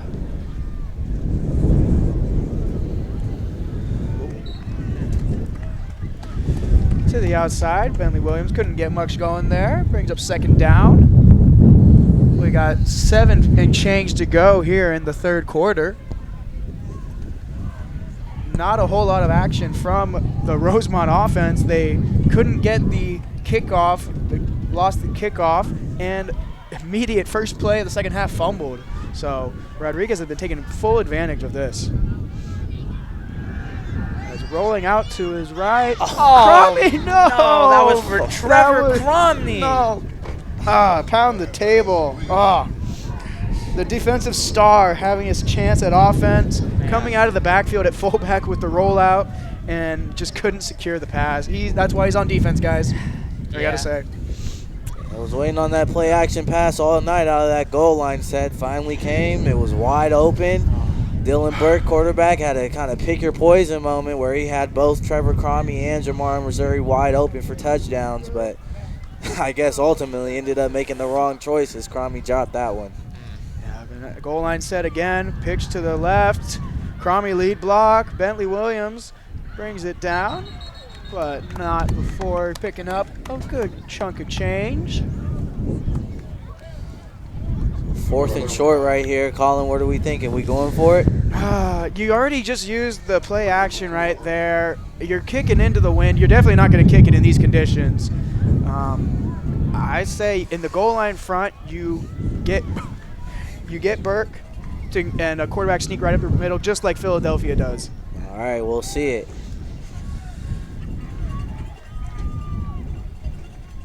And pitch to the left again.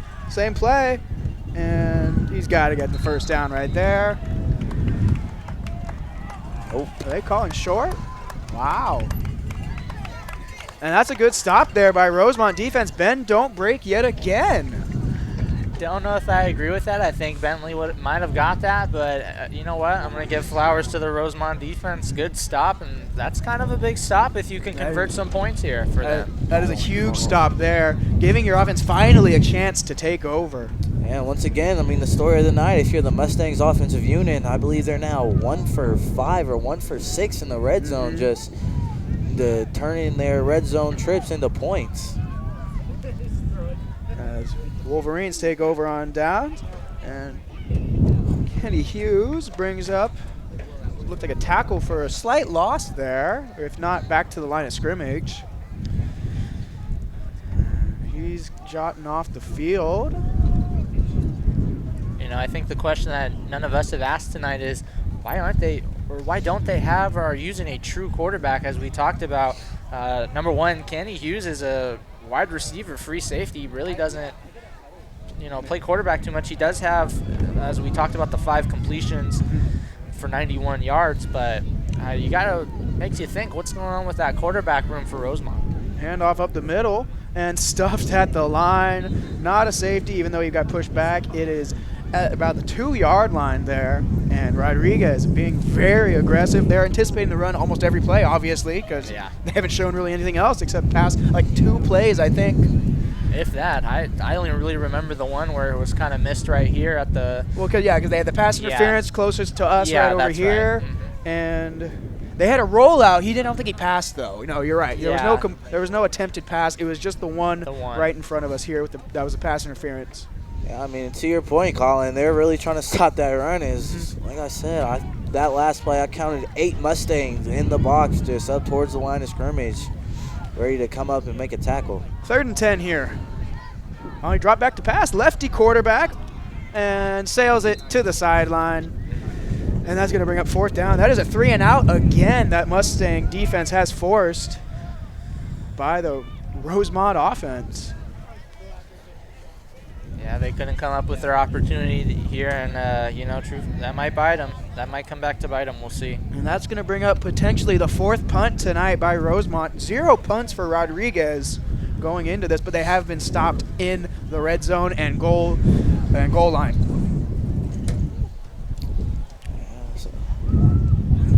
Again, another deep punt for Rosemont out of his own end zone yet again. Wind at his back, though. Last one, he did carry it to about the 35. Not quite as much lift on that. It's going to be on the opposite side. Peter, back away. That's what we called it when I was playing high school. And it's going to be on the other 35 for Rodriguez, and they're going to get great field position to start this. Main key, though, hey, just like for Rosemont, got to capitalize. We just saw Rosemont not capitalize. Let's see what Rodriguez can do now. Good field position, like you just said, Colin, but it doesn't matter if you get nothing out of it. Their 3 drives starting this game have been on their opposite side of the 50. Great field position. They only got the 1 touchdown out of it, but they got the 3rd drive here pending. I want to see Burke kind of pass it just a little more. Me too. And there you go. Your wish is his command. All scrambling. Not enough time and incomplete. But they are attempting the pass, though. They are attempting it. They're not just doing run, pass. They are getting a little bit more aggressive here. But you got to think the wind does take into effect some of the passing they got to do. Yeah, and I think when it gets to the 4th quarter, if they maybe, can tack on another score or even 2, I think then we'll just see kind of the isolation with Bentley Williams getting the ball every time to not only stop the clock, but just kind of, not really give Rosemont too much of a chance because, he's been hard to contain for them. In the beginning they were doing a good job, but they've definitely kind of slacked off, and Bentley Williams has been kind of having his way. Most definitely here. 2nd and 10 after the incompletion. Quick pass again. Oh, and that's number 1. He's bringing up the sidelines. Good run. Oh, he's gone. Touchdown. I thought he might have been forced out of bounds for a second from our point of view. But Andre Aridzola, again, a touchdown for him. And that's going to increase the lead for Rodriguez, making it a 20-6 score pending the 2-point conversion or the PAT. Yeah, the last play of the half, it was the Andre Aridzola. That one was on a middle screen, right, where he's just coming down. The offensive line is releasing, and he takes the screen, and he ran all the way up the sideline, was tripped up by his own receiver. But this one got it to him in space on the bubble screen, and kind of the same story where he ran up the sideline. This time, none of his teammates got in the way, and he was able to score. He got the yards after catch right there. You didn't need the deep bomb like you did before, but man, a yards after catch right there out of the backfield. What a play. Explosive. Yes, indeed. And we are awaiting the extra point here.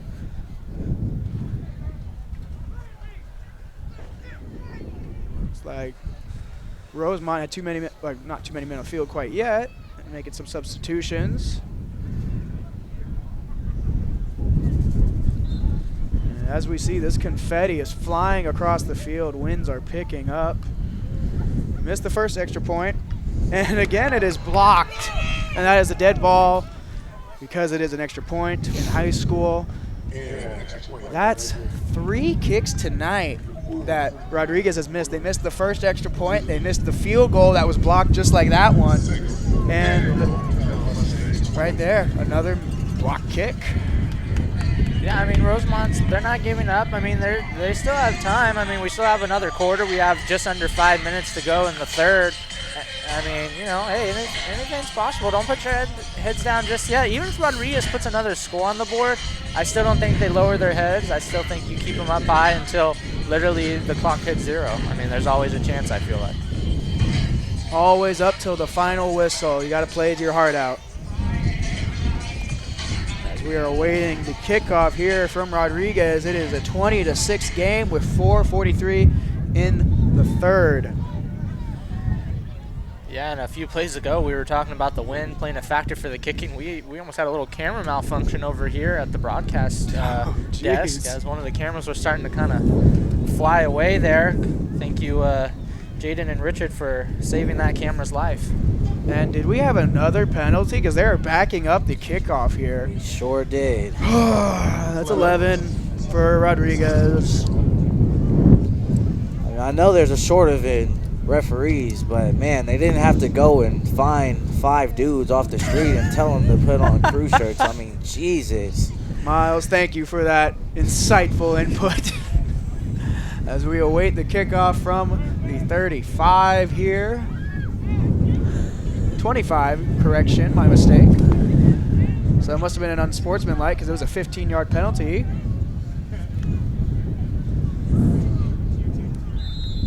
As he is holding on tight to that football, his winds are howling tonight. And it is a decent kick deep. Oh, I think that was a good kick. Yeah. Ooh, ran into his own player. Oh, you hate to see it. But that is a good return, though, bringing up to the 50-yard line. There's about. And it was number 5, Alex Pitt Rodriguez, not number 4, Wesley Johnson. Like, I pinned him as a kickoff danger, but still good return nonetheless. Yeah, kind of unfortunate running into your own teammate. And oddly enough, Alex Rodriguez is number 5. He ran into number 6, Jaleen Hedspeth.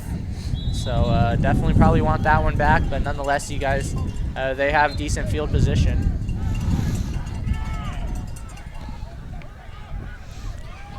As Rosemont takes over, some great field position, pitch out to the right, and not brought down after a good gain, initial contact, and he pushed for a good another 3 or 4 yards after that with Trevor Cromie. And of course, that was Michael Cherry in on the run. You know, I'm actually starting to become quite the fan of Michael Cherry, as I like the way this kid runs. I mean, he runs hard, he runs low to the ground, and like we saw earlier in this one, he's got some breakaway speed. He arrives within 10. I kind of when making some key comparisons between him and Bentley Williams. They both had the same amount of runs coming into this game with 81, as the run is stuffed at the line right there. Forward progress was blown up at initial contact, and it brings up a 3rd and short here for the Wolverines. Yeah, but like you said, Colin, back to Michael and his comparison to Bentley is I do feel like they draw some similarities, but I wouldn't have thought that, as Michael is what we used to call a default skin, as he has no accessories, no nothing, but just comes out and he's ready to play some football. As he can play, he can ball out. This dude's a baller for sure. Yeah, both Williams and Cherry are just efficient runners. I mean, at the high school level, that's kind of a crazy thing to see. Hand off to number 4, Johnson, and he is stopped again. And he is pushed back. Flag, are you kidding me? Jesus Christ. Oh, no. Oh, unsportsmanlike? Are you? Wow. Oh, that's a horrible call. Terrible That's call. a horrible call. I'm not trying to let my... Wow, that...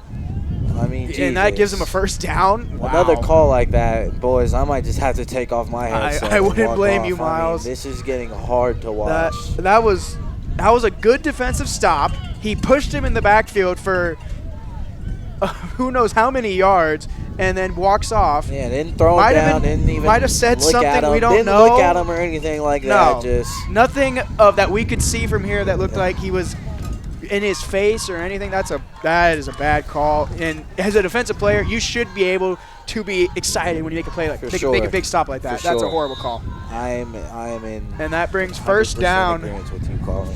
For Rosemont at the Mustangs 25. Handoff up the middle, of course, to Cherry, and he stopped again. This defense is pushing Wolverines. Yeah, Malachi Roten, number 14, was the main culprit there to bring Cherry down, the D tackle. Nice job. Well, it should be known, Roten is a freshman. wreaking havoc in the middle. I mean, Jesus. When you got young guys making that big of an impact on your defense, you know you're going to be in good hands moving forward. Hey, I always say every good team, you got to have established players, veterans, but you always got to have a few young guns who can perform. 2nd and 10 here, pitch to the outside, and a short gain, maybe 1 or 2 right there.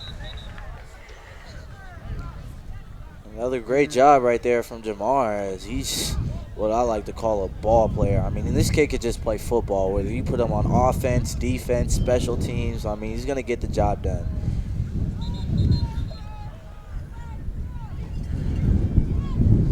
We have a face mask penalty on Rodriguez. Are you kidding me? I didn't see it, so I do not know if that is a bad, horrible, or decent call, but wow. No, I didn't see it either, Colin, but I'm just going to go on out on the limb and say that was a bad call, just based on what I've seen so far. Based off previous experiences. And who knows? That could have been the right call, but at this point, I'm getting a little biased. That's 13 for Rodriguez, and 1 more, and we will be at 20 total penalties.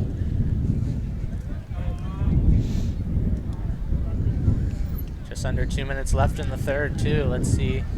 Rosemont can capitalize and then make some noise in the fourth, but this game is slowly coming to an end. Drop backs to pass, rolling left. And ooh, good hit there by the defense. That's 34 in on the tackle.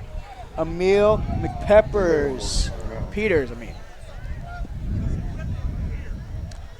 And he is slow to get up for Rosemont.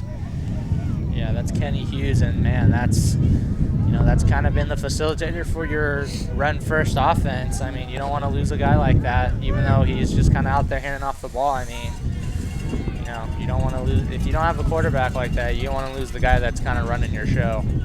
And he's able to pop up on his own feet. Great for him to be back out there.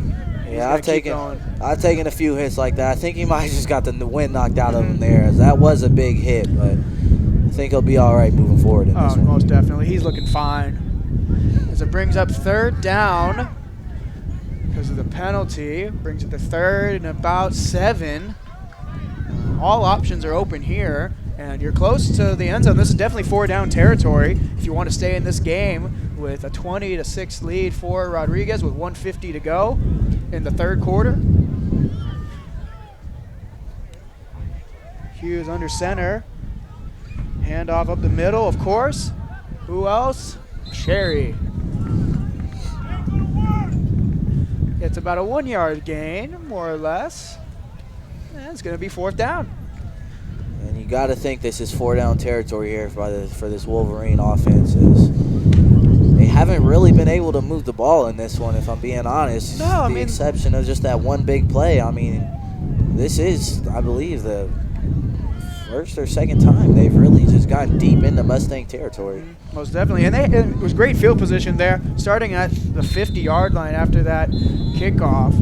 And we're going to have, looks like a timeout by Rosemont. So they're going to assess what they want to do for this 4th down. Winds are picking up.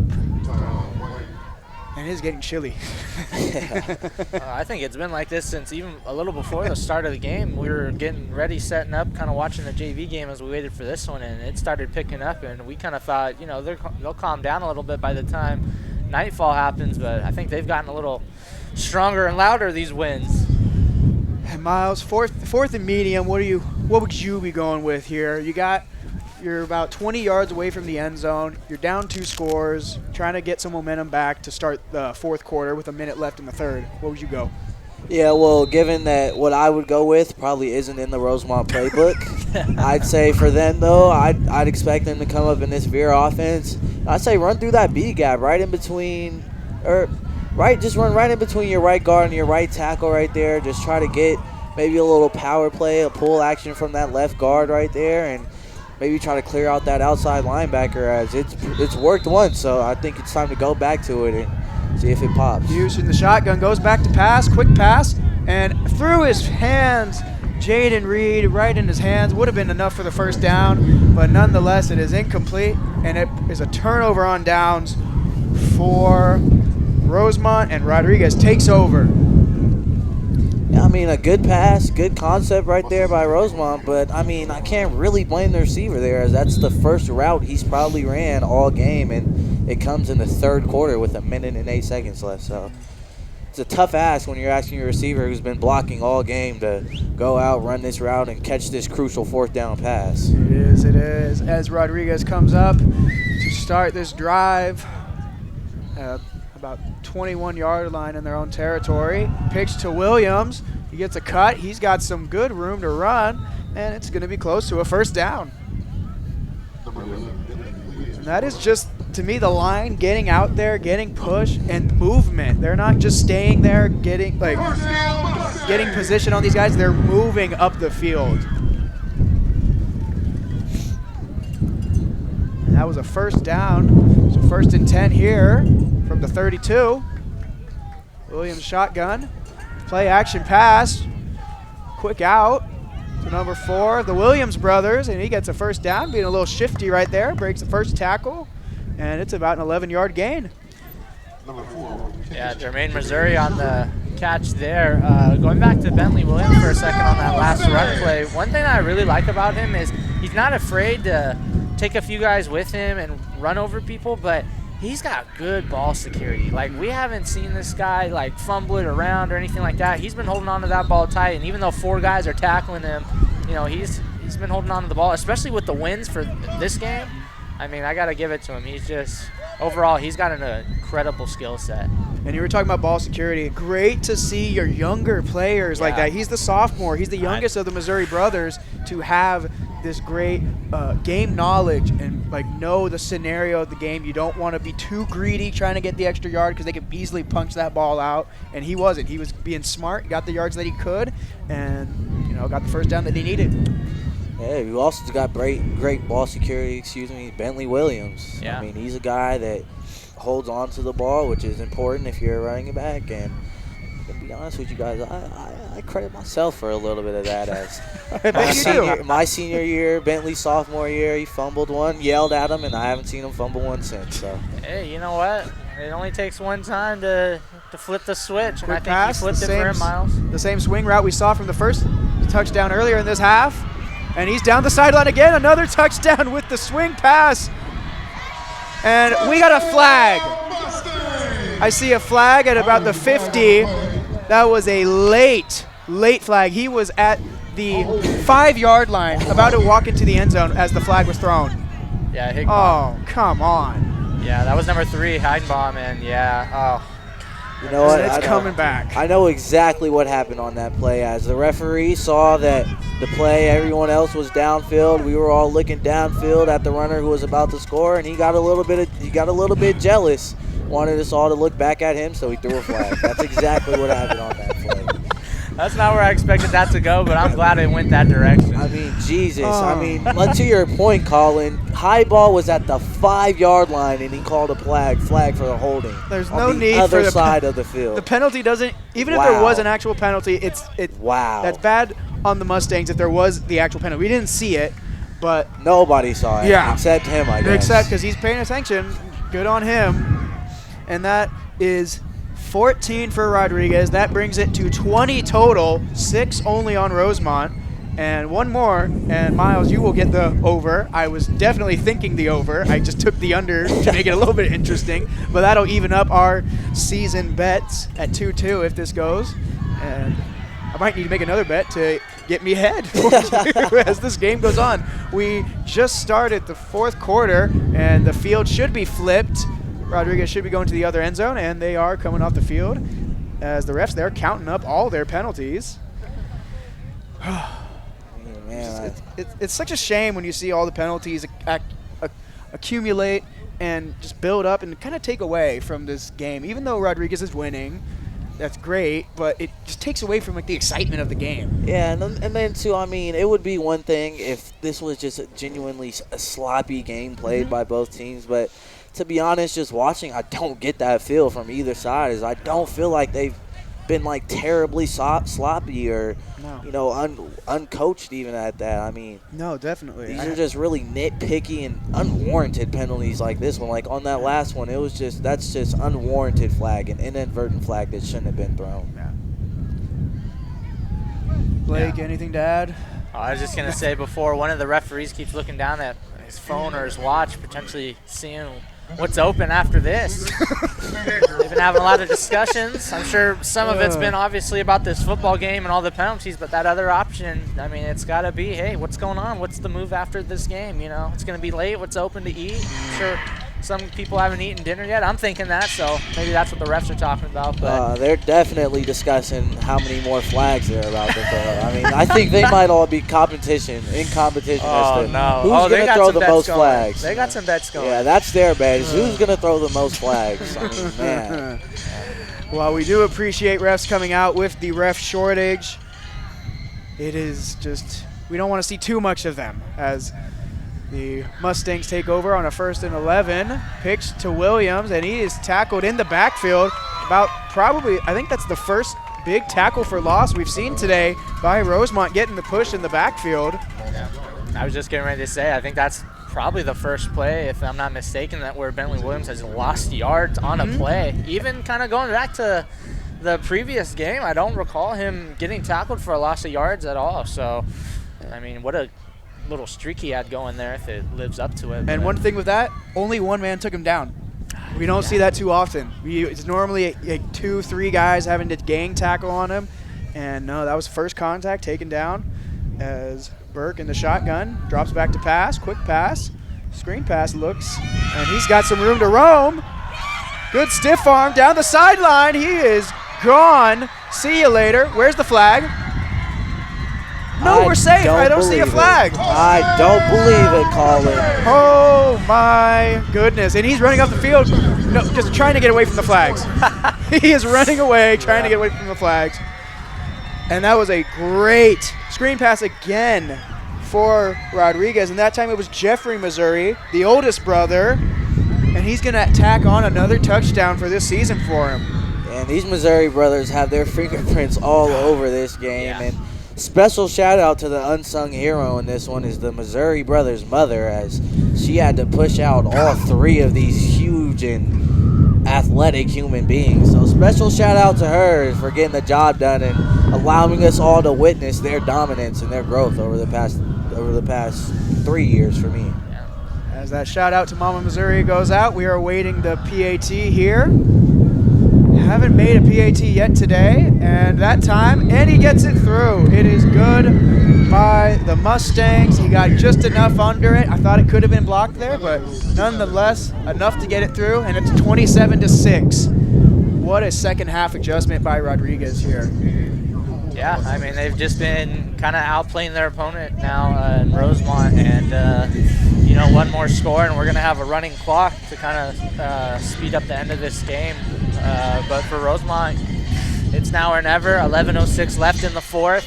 Got to put some type of points on the board, and kind of in a way, you might need to score pretty fast as well. Most definitely. Need to score quick with only 11:06 to go. It's a 3-score game. Miles, how are you feeling right now with that? Yeah, I mean, it's on the Mustangs. I'm feeling great. But if I'm Rosemont, this is not the position I want to be in. As we saw Sheldon in this position a few weeks ago on the broadcast, as like I said back then, when you're a run-first team, when you're run dominant, one-dimensional in that particular instance, like, it's really hard to come back from a deficit like this when you're just running the ball every play. So they're going to have to mix in some passes, trying to get some chunk yards, try to get some chunk plays, as it's going to be tough to run down 3 scores with 11 minutes left to go in this one. Great second half adjustments for Rodriguez. I've noticed they are very great at doing those second half adjustments. We saw with the Sacramento game, the first game for them, as the squib kick goes, it's going to go, and it is a penalty again. 15 for Rodriguez. That one is an obvious penalty, though, with the ball going out of bounds on the kickoff. But, Miles, you won the bet, sir. Congratulations. We are even 2-2 on the year. I think I'll just leave and call it even. No more bets for tonight. But that's going to give Oh, that's going to be a re-kick, not false start on the Mustangs. See, I told you, these referees are in competition. a false start and a kick out of bounds. Not the referee back there. He saw that one was about to go out of bounds, meaning that line judge was going to throw his flag, so he decided to throw his first. He had to one-up him. He had to one-up him. Yep. So I'm not even going to count any more of the penalties. 20 is enough. I'm tapping out. And we are a second or another kickoff after the penalty was enforced. They really want to try to get a return going for Wesley Johnson. He had a great return earlier, was called back though by penalty, and I think that was the last time we saw a Rosemont penalty in the game. Was the second quarter. Yeah, we also saw Johnson leave in the middle of the second. He looked like he was kind of hurt and grimacing a little bit, but it was good to see him back out there, and it looks like he's fine now. Squib kick going back to the second level for number 5 along his own sideline as Alex Pitt Rodriguez. We've called his name a handful of times tonight. Good on him to move it up, and good position for Rosemont as they are down 27-6, hoping to close the gap a little bit. Yeah, I don't know about you guys, but this wind is starting to take a little hold on me. My feet feel like ice blocks, and that heater is going on straight when I start up the car. Good thing I filled up the gas tank. I'm riding that heater all the way back home to Vacaville. Oh yeah, I've been to colder games in my fair share of football years, but yeah, the wind is just brutal. I've never been a fan of the wind. It's just how it keeps pushing you and its relentlessness, especially here in Rodriguez.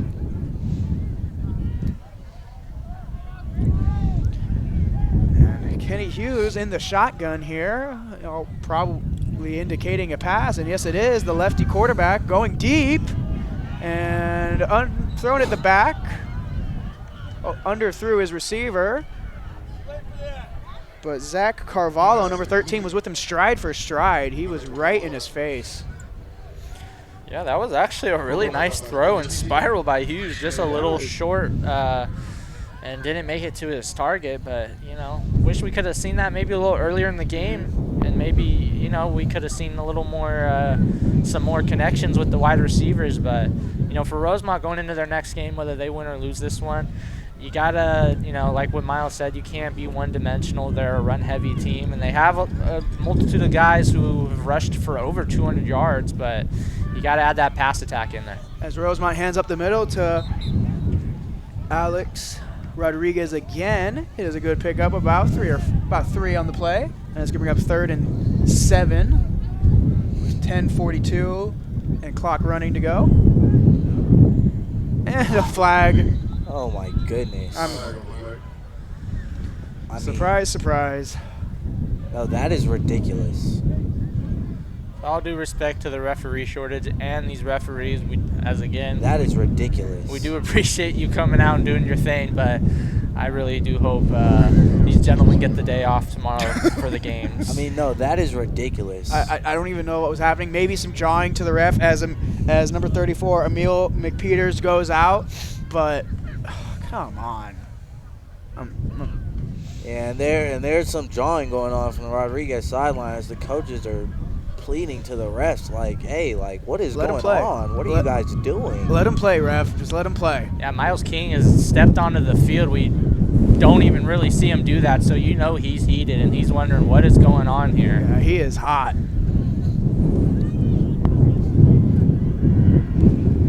Yeah, referee talking to him and his assistant there about, Miles putting up his hands. I agree with you, Coach. What's going on? And all this does is it just slows the game down. It slows momentum. Yeah, and it's for both teams. It's both not, you know, it's not just, you know, if it was roles reversed and Rodriguez was on offense, I mean, it slows it down for them too, but it slows it down for Rosemont, who need the momentum and need to go get it going. So, as we are waiting a 3rd and 8 here for Rosemont, and the penalty, of course, is going to move it forward. And he, of course, forgot that he threw the flag and was about to resume play before moving the ball. But he's like, oh, wait, I did throw a flag for no reason. Brings up 1st down after it was enough to pick up the 1st down for the penalty. 1st and 10 here for Rosemont. As Hughes back under center with the two backs behind him in a T formation. Handoff up the middle.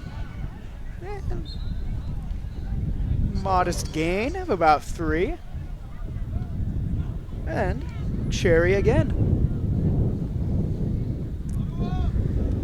Yeah, he's been, for the away teams that we've obviously covered through the broadcast season so far, I'd have to say, you know, Michael Cherry he's a fun guy to watch. And it's no disrespect to the teams and players we've seen so far, but, you know, for an opposing team and, you know, I mean, he's been really a joy to watch, and he is the life of this team. The unfortunate part is kind of just looks like it's only him, and, you know, you can't be a one-man army, unfortunately. You got to have some help and some teammates involved.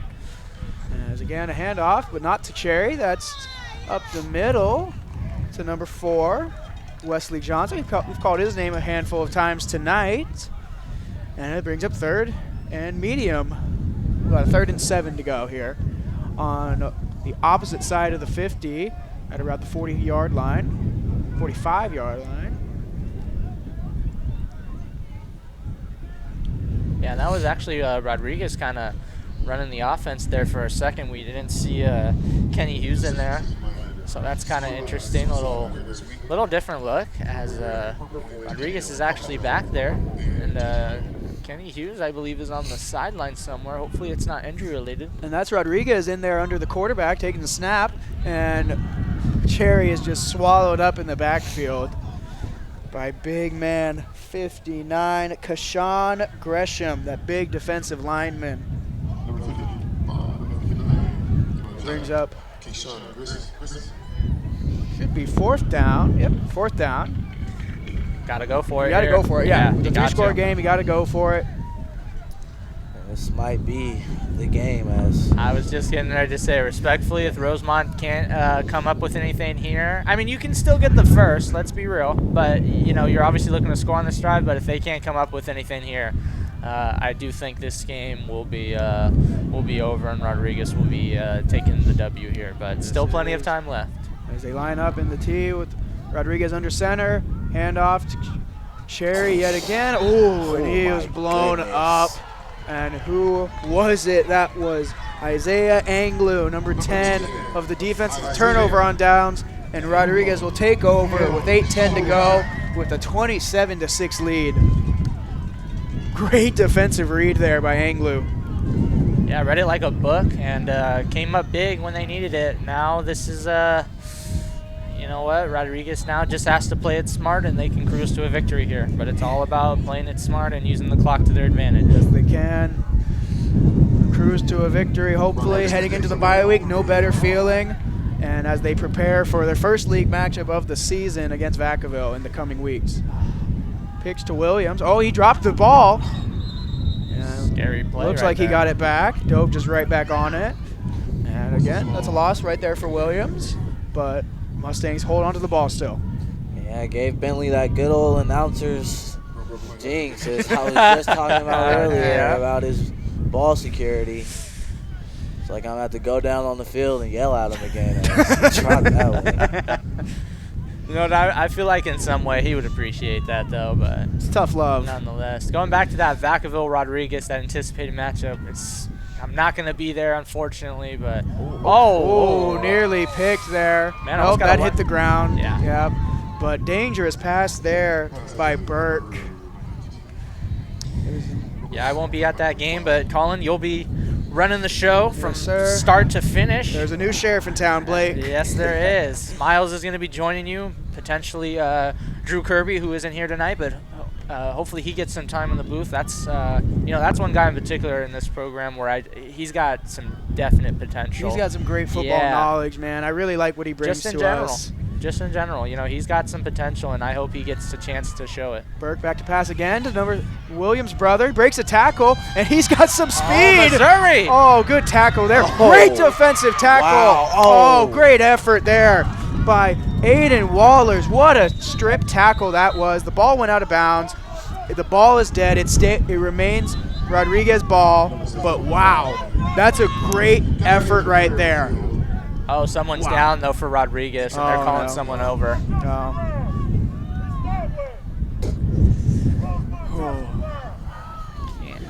not make out who it is. Hopefully he's okay. Looks like a lineman. He's taking off his helmet, yeah. That's not good. Oh, that is number 60. Thomas Bellardo. He's one of the big guys on the line. He's one of the big reasons why Bentley Williams can get the runs that he gets. I'm glad to see him walk up on his own power, though. They'll take a look at him. Probably, most likely, I didn't see the play. Most likely got rolled up on as he's limping off. Oh, he can't put any. He's not trying to put weight on that right leg there. He's getting carried off now, yeah. We hope he comes back this season. Most likely the end of the night for him. You don't want to risk him coming back too soon. We got 7:45 to go. Yeah. So. Yeah, get a nice break, not only at the end of this game, but like you said, Colin, they're going into a bye week. You know, plenty of time to rest up, and hopefully he can be back for that big anticipated Vacaville-Rodriguez matchup. Yes. But great defensive play. I know we just said it already. Yeah. Great effort. They are not giving up here on the Wolverines side. Great defensive play. And I love that effort. I love that effort. I'd take that guy on my team any day of the week. Is Burke back to pass? Oh, nope. Should get play action pass. Oh! Flag. Thank you. There's the flag. And he hops up. Good. So good to see him hop up after that. Jamar Missouri took harsh hit. And that is a dangerous pass. Yeah. We saw it a little bit, you and me, Miles, when we did the Vacaville games. Fortunati was throwing a little bit too much over the middle. And right there, Burke just set up his receiver for catastrophe with that hit. Yeah, if you watch the eyes of Burke on that one, I mean, they went straight to Jamar Missouri, number 9, as he didn't even take a look at to where that safety was or where he was positioned at, and really put his receiver in a position to where he was going to get drilled. But luckily, he was able to get up and bounce back from this one, from that one, because I've seen a lot worse. Oh yes. Yeah, that was a big hit on Jamar Missouri, but good thing he got up and he's okay. They picked up the flag. It's second down. In the shotgun, handoff. Williams breaks a tackle, breaks another, and gets a good modest gain of 2. Whoa! All right. Thank you. What's going on here? Whoa! Oh, man, uh-oh. Oh, no. They're getting chippy now. Come on. Come on. Wow, what was that about, though, for Rosemont? I mean, tackled him on the track. That's not all right. That's just the frustrations coming through. I don't agree with that fan that just yelled that he tripped. He's clearly not watching the game. Yeah, he drove him into the ground right in front of us. We had the best view of the house here. Yeah, that was not cool by any means. No, that was not. Especially on a guy like Bentley Williams too. I mean, that's dangerous territory. And his whole team ran over too, and that's always good. You want to have backup. Yeah, oh yeah, no doubt. But I mean, they ran over there quick, like right as he was going down. Yeah. So. Frustrations brewing. That's all it is. We hope there's no. You don't want that to see that in football, but I understand it. I've been there. I've had my own temper flare-ups in football. It's completely natural. It's part of the game, but you don't want to let it control you and ruin the game for you. You know. Yeah, number 52 for Rosemont Jasani Nelson. There was just no need to tackle him on the track. Get it together. I understand it's frustrating. You're probably going to lose here, but you can't do that. Like, come on. Fresh set of downs here for Rodriguez. It's a pitch to number 2. That's Marcy Sias. And he gets a good modest gain there. Good gain. Solid. As Williams takes a little bit of a break after the extracurriculars on that tackle before. Yeah, also, too, during those extracurriculars, like you said, Colin, number 4, Wesley Johnson, started kind of pushing and shoving, too, and really no need for that either. You got to just settle down, and you just got to accept what's going on here, and, you know, all you can do is move on. And that was enough to get the first down for Rodriguez. They are knocking on the door yet again with 6:45 to go at Wolverine's own 11-yard line. Burke back to pass. Fade to the end zone, and it's caught. And who was it? That was Jermaine Missouri, the youngest brother, for his 3rd touchdown on the year. Big touchdown, and I got to say it, guys, turn out the lights, party's over. Yep, Colin, this one's over as the Mustangs are were en route to their 4th victory on the year. And what a dominant win it was. I thought this would be a little bit closer of a game. I thought it was definitely a hard-fought win. There's definitely no easy thing about this win. But Rodriguez came out, and that is, pending the extra point, that's... I mean, it was how competitive. many points unanswered in the second half? No, I mean, it was going into the half, it was 8-6. It seemed competitive. Rodriguez was only up 2 because of the 2-point conversion, and then they just decided to run away with this. I don't know if they got chilly or they just decided to turn it up, but they said we're ready to finish this one, and that's what they're showing right now. Yeah, Blake, although it was competitive, I mean, it's been pretty one-sided, though, as the Mustangs, I mean, they were clearly in control from start to finish. That PAT is blocked, but it really became one-sided with you had the squib kick that you recovered right there, and then you had the fumble recovery on the first snap for Rosemont. Just really Rodriguez taking advantage of these moments, and it really shows that the defense and special teams stepped up for them to get the offense on the board. They had 3 great drives with great field position on their own 50. So it's really hard to not capitalize there and really hard to stop them if you're Rosemont, even though they've been doing a good bend and don't break. But yes, most definitely, Rodriguez, great job taking advantage of it.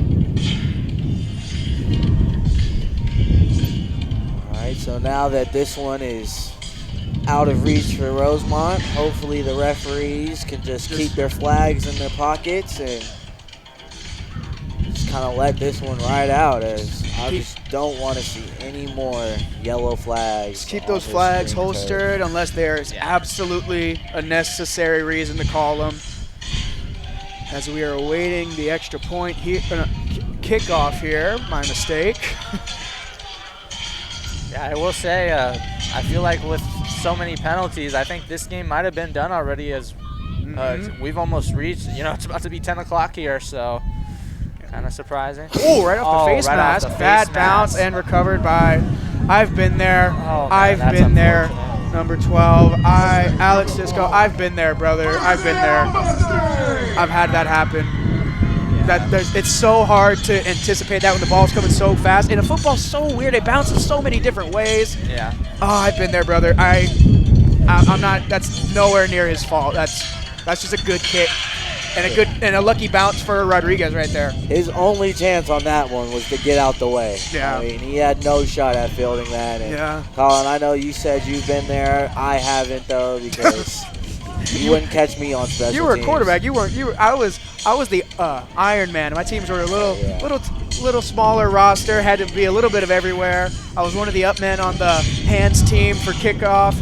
And squib kick, it's bouncing right towards me. I'm ready to get it. Takes a weird bounce for me, hits me right on the top of the helmet. And I'm like, where the hell did it go? And I couldn't find it, and they secured it. As Burke back to pass there, rolling right, looking.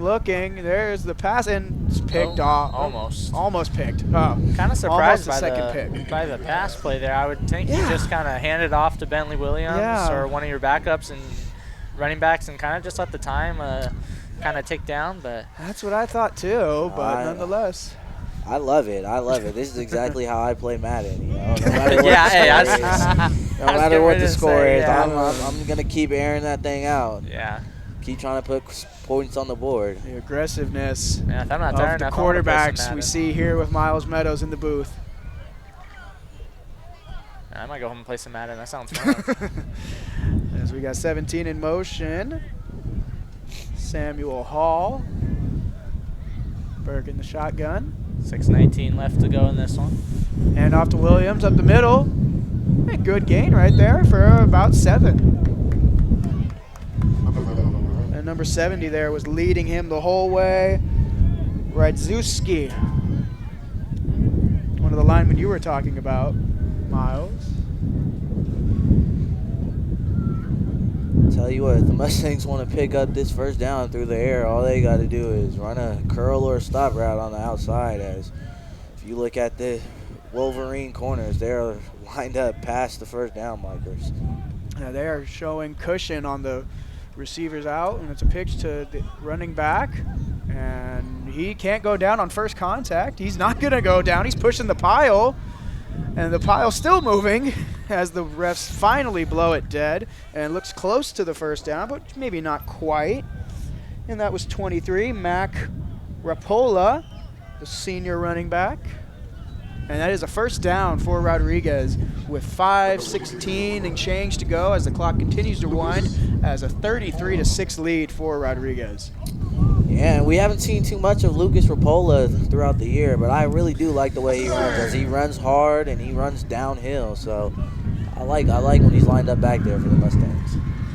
Bentley Williams most likely done for the night, getting a breather as they're going into the bye week. Picks to the back. Good. Oh, he's clean. And a flag. Flag. He wasn't touched until he got to the first down marker for 10 straight yards. And backed up because of flag. Okay.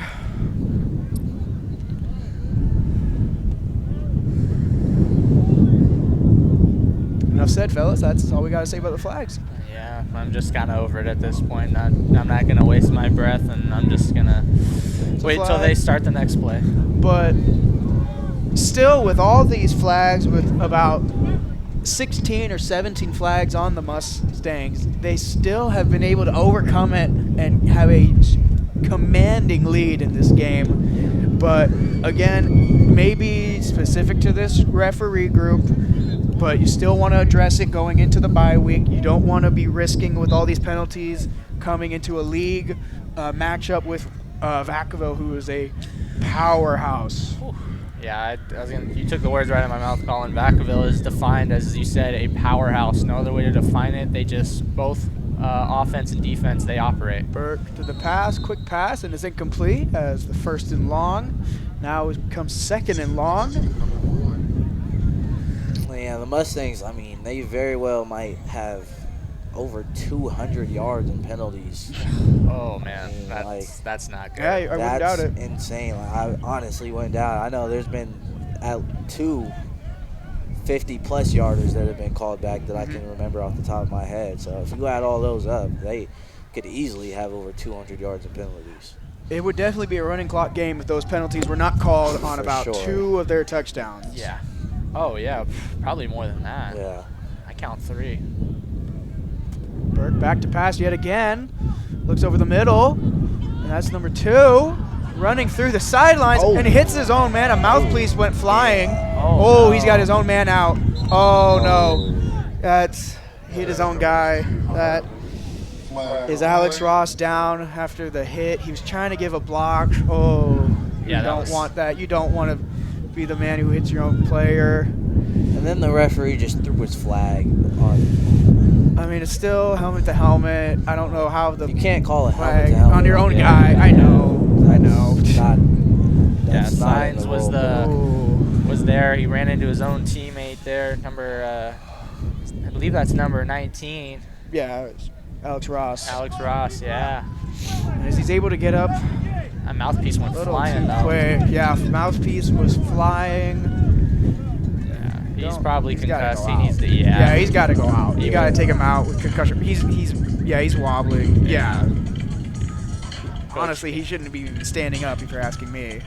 Yeah, Coach King coming out on the field. I'm not the trainer. Get his helmet off. Yeah. I've definitely been there. Get him to the sideline, evaluate him. Good thing they're going to the bye week. They're getting a little banged up here, but so far, knock on wood, nothing too terrible. He's making his way off the field. We do applaud him after taking that hit from his own teammate.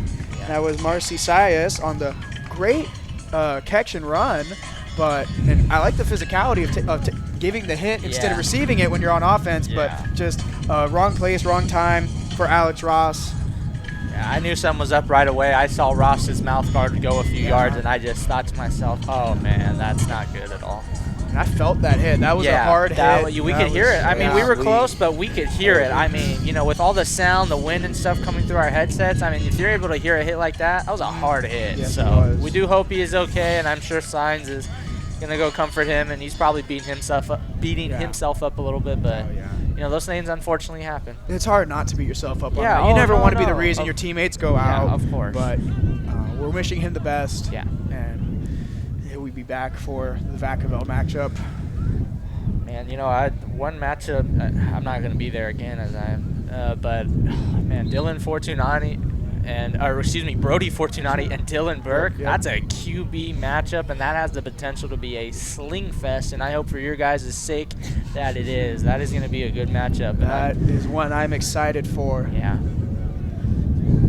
As Rodriguez, the penalty backed him up on his own after hitting his own man. Handoff up the middle after second down, brings up third and medium.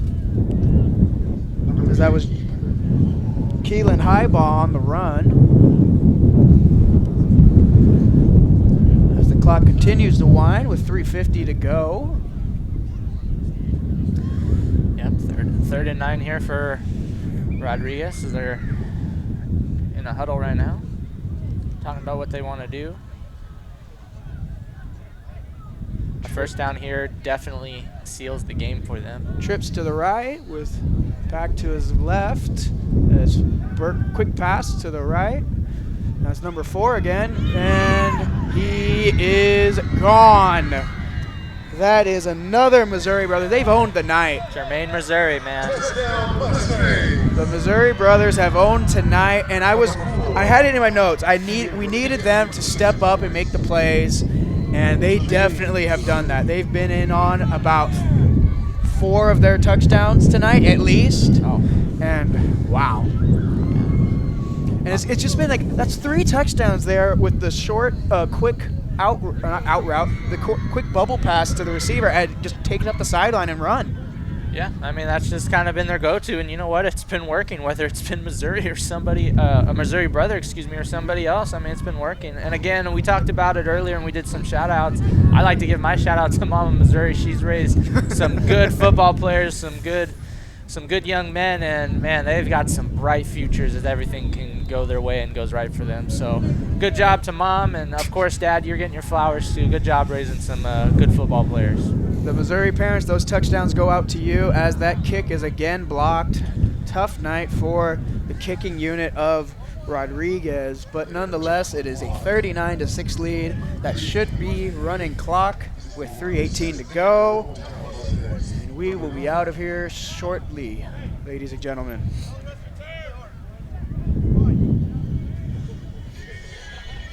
As after this loss, Rosemont will fall to 3-2. Rodriguez go to 4-1, heading into the bye week. And yep, like we were saying, great matchup. I'm excited for that physical matchup with league opponents. I believe winner of that will probably be taking first place in the division. Yeah, I believe so. Got to double check the standings on that one, especially with the other games that are going to be played tomorrow. But yeah, I believe whoever takes the lead there, whoever wins will take the lead in the division for sure. And one thing I want to point out for Rosemont, a little surprising kind of, it hasn't been too surprising, it's been one-sided because they've been relying on the run so much, and we've seen that with Sheldon where it doesn't work out. But, you know, their last 3 games besides their forfeit, they've gone 3-0, and they've scored 27 against River City. They scored 40 against Natomas, and then their last game, they shut out and scored 44 points, and now they've only put up 6. That's really just kind of a weird transition to go to. You're putting up, one night you're dropping 44-0, and then the next you're only putting up 6 points. I mean, that's really crazy in my opinion. I think that's a real testament to this coaching staff and preparing their players, getting them prepped for this kind of game, and oh my flag God. on the kickoff. But it's a real testament to that head coach over there, Miles King, preparing his team for this run-heavy offense. And they've been watching a lot of film, and it's shown here tonight. They should be proud.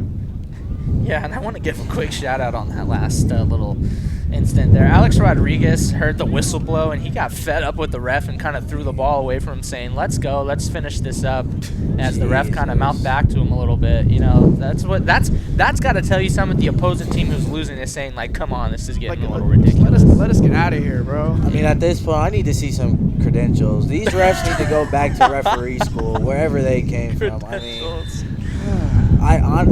did we pick these guys up off the street? I mean, Jesus. And that is a strong kick, and that's a touchback. Ooh. Oh, that might have bounced on the 2. Right at the 1, at the 2, another flag. And, of course, that one was a 50-50, and he chose the latter. That one's the good call. I get it. That one, these ones you have to call in the kickoffs. When they go out of bounds, that's the rule. You got to call it. Yeah. You can't just be like, okay, well, it's a blowout. There's no point in calling it. You have to call it. But it's just a shame with all these other penalties tacked on before it that we're just like, oh, my gosh, with these penalties. Yeah, maybe that's why I'm not a referee caller, because in that instance right there, I am not throwing my flag. Definitely not. And it's a re-kick. Third attempt. Third time's the charm. Hopefully. 3:18 still to go. Clock has not began to run yet, as play hasn't technically happened yet.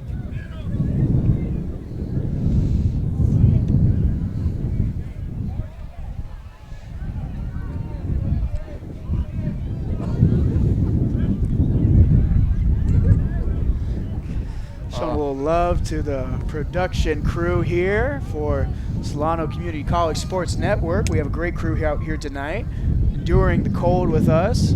Appreciate the cameramen out there. Yeah, and Jaden and Richard showing off on the TriCast, doing a phenomenal job. Thank you guys. You guys are the brain trust, besides Poff, of course. Poff is the head honcho here for this program. But there he is, Wesley Johnson. Wow, good return. making some moves. This time not called back so far. Good return right there, and a good thing to end on a high note for Rosemont tonight. Good return. He adds to his return totals after coming into this game. I knew he'd be a big factor on the returns. I didn't think it'd be this much. I mean, he had the touchdown called back as a penalty, but great job, and great job on Rodriguez for recognizing that and trying to keep it away from him as best they can. You know, as many penalties has been thrown for both teams, and I think Rodriguez has majority of them compared to Rosemont. Clearly. I have to disagree. I don't think they should have probably called a penalty on that return that he took back earlier in the game. I think that should have counted, but you know, I'm not a referee. I'm not down there. They obviously have a better view of the game, but you know, that's probably the one main one for Rosemont I would disagree with, is they probably shouldn't have gotten that penalty, and they should probably have on at least 6 more points. Well, going back to that, if they didn't call that would have been a huge momentum shifter. And it was the kickoff after Rodriguez scored and took the lead. Yeah. That would have been an instant lead change right there, and we could have a whole different game if that penalty wasn't called. Exactly. As the quarterback keeps it. My mistake. That's Rodriguez on the keeper. Picked up a few there after taking a pretty good hit right there by the defense. And it is 2nd and 5.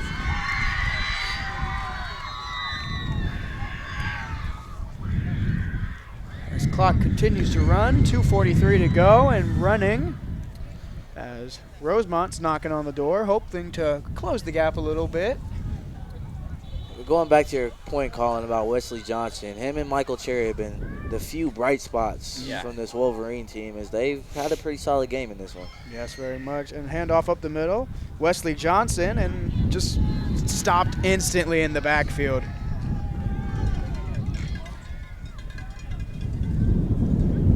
Looks like Wesley's shaking up a little bit on this one. Yeah, we had him down a little bit earlier on.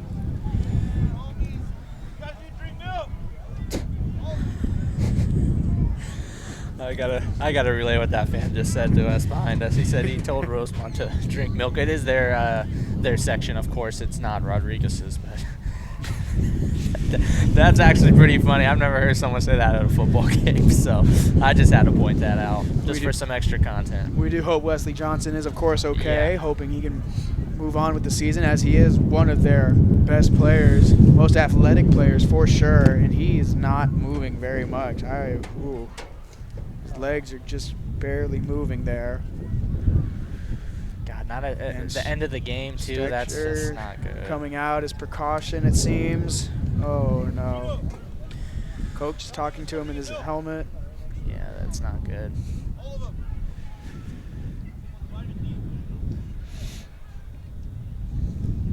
Man, not at the end of the game, too. You hate to see it. You don't want to see that. 2:08 left in this one, and they got to potentially pull out the stretcher. I mean, that is, and unfortunately, it's a losing effort. That's terrible. And I didn't see anything really on the tackle. I mean, maybe gotten rolled up on, but I'm not entirely sure what could have caused that. But he's not moving, and we do hope he is okay and his family is okay. I still haven't seen him move hardly. As it is silent here. We only see the little bit of his legs moving there.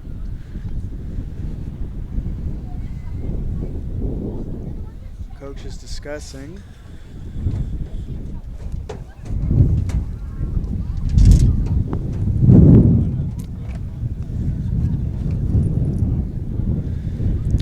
As we're taking a knee, it is a 39-6 game here. Oh, and that's his mother down there with him. Auntie, correction. Family's down there with him. The whole Rosemont sideline is hoping the best for that young man. Yeah, the refs are now calling over the Rodriguez coaches. And they are indicating the clock to run. Clock's just going to continue to run, and we may not resume play as he is down.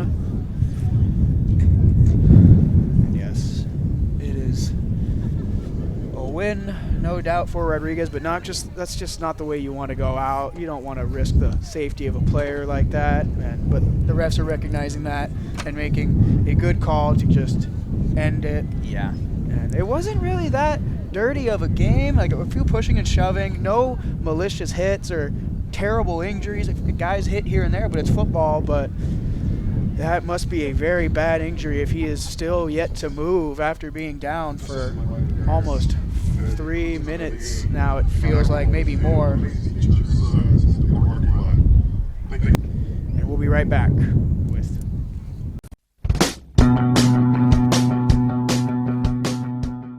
If you are interested in a career in sports broadcasting, whether you're commentating a live game or hosting your own TV show, or working behind the scenes, then this is the class for you. For more information, contact Greg Poff, that's me, at solano.edu.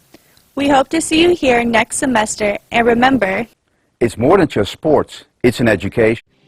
So that'll be the unfortunate end for tonight's game. It is 39-6, Rodriguez victory over Rosemont Wolverines here in Fairfield, California. Our next broadcast is Vacaville at Rodriguez in a week, and next week from now, not next week, the week after, September 29th.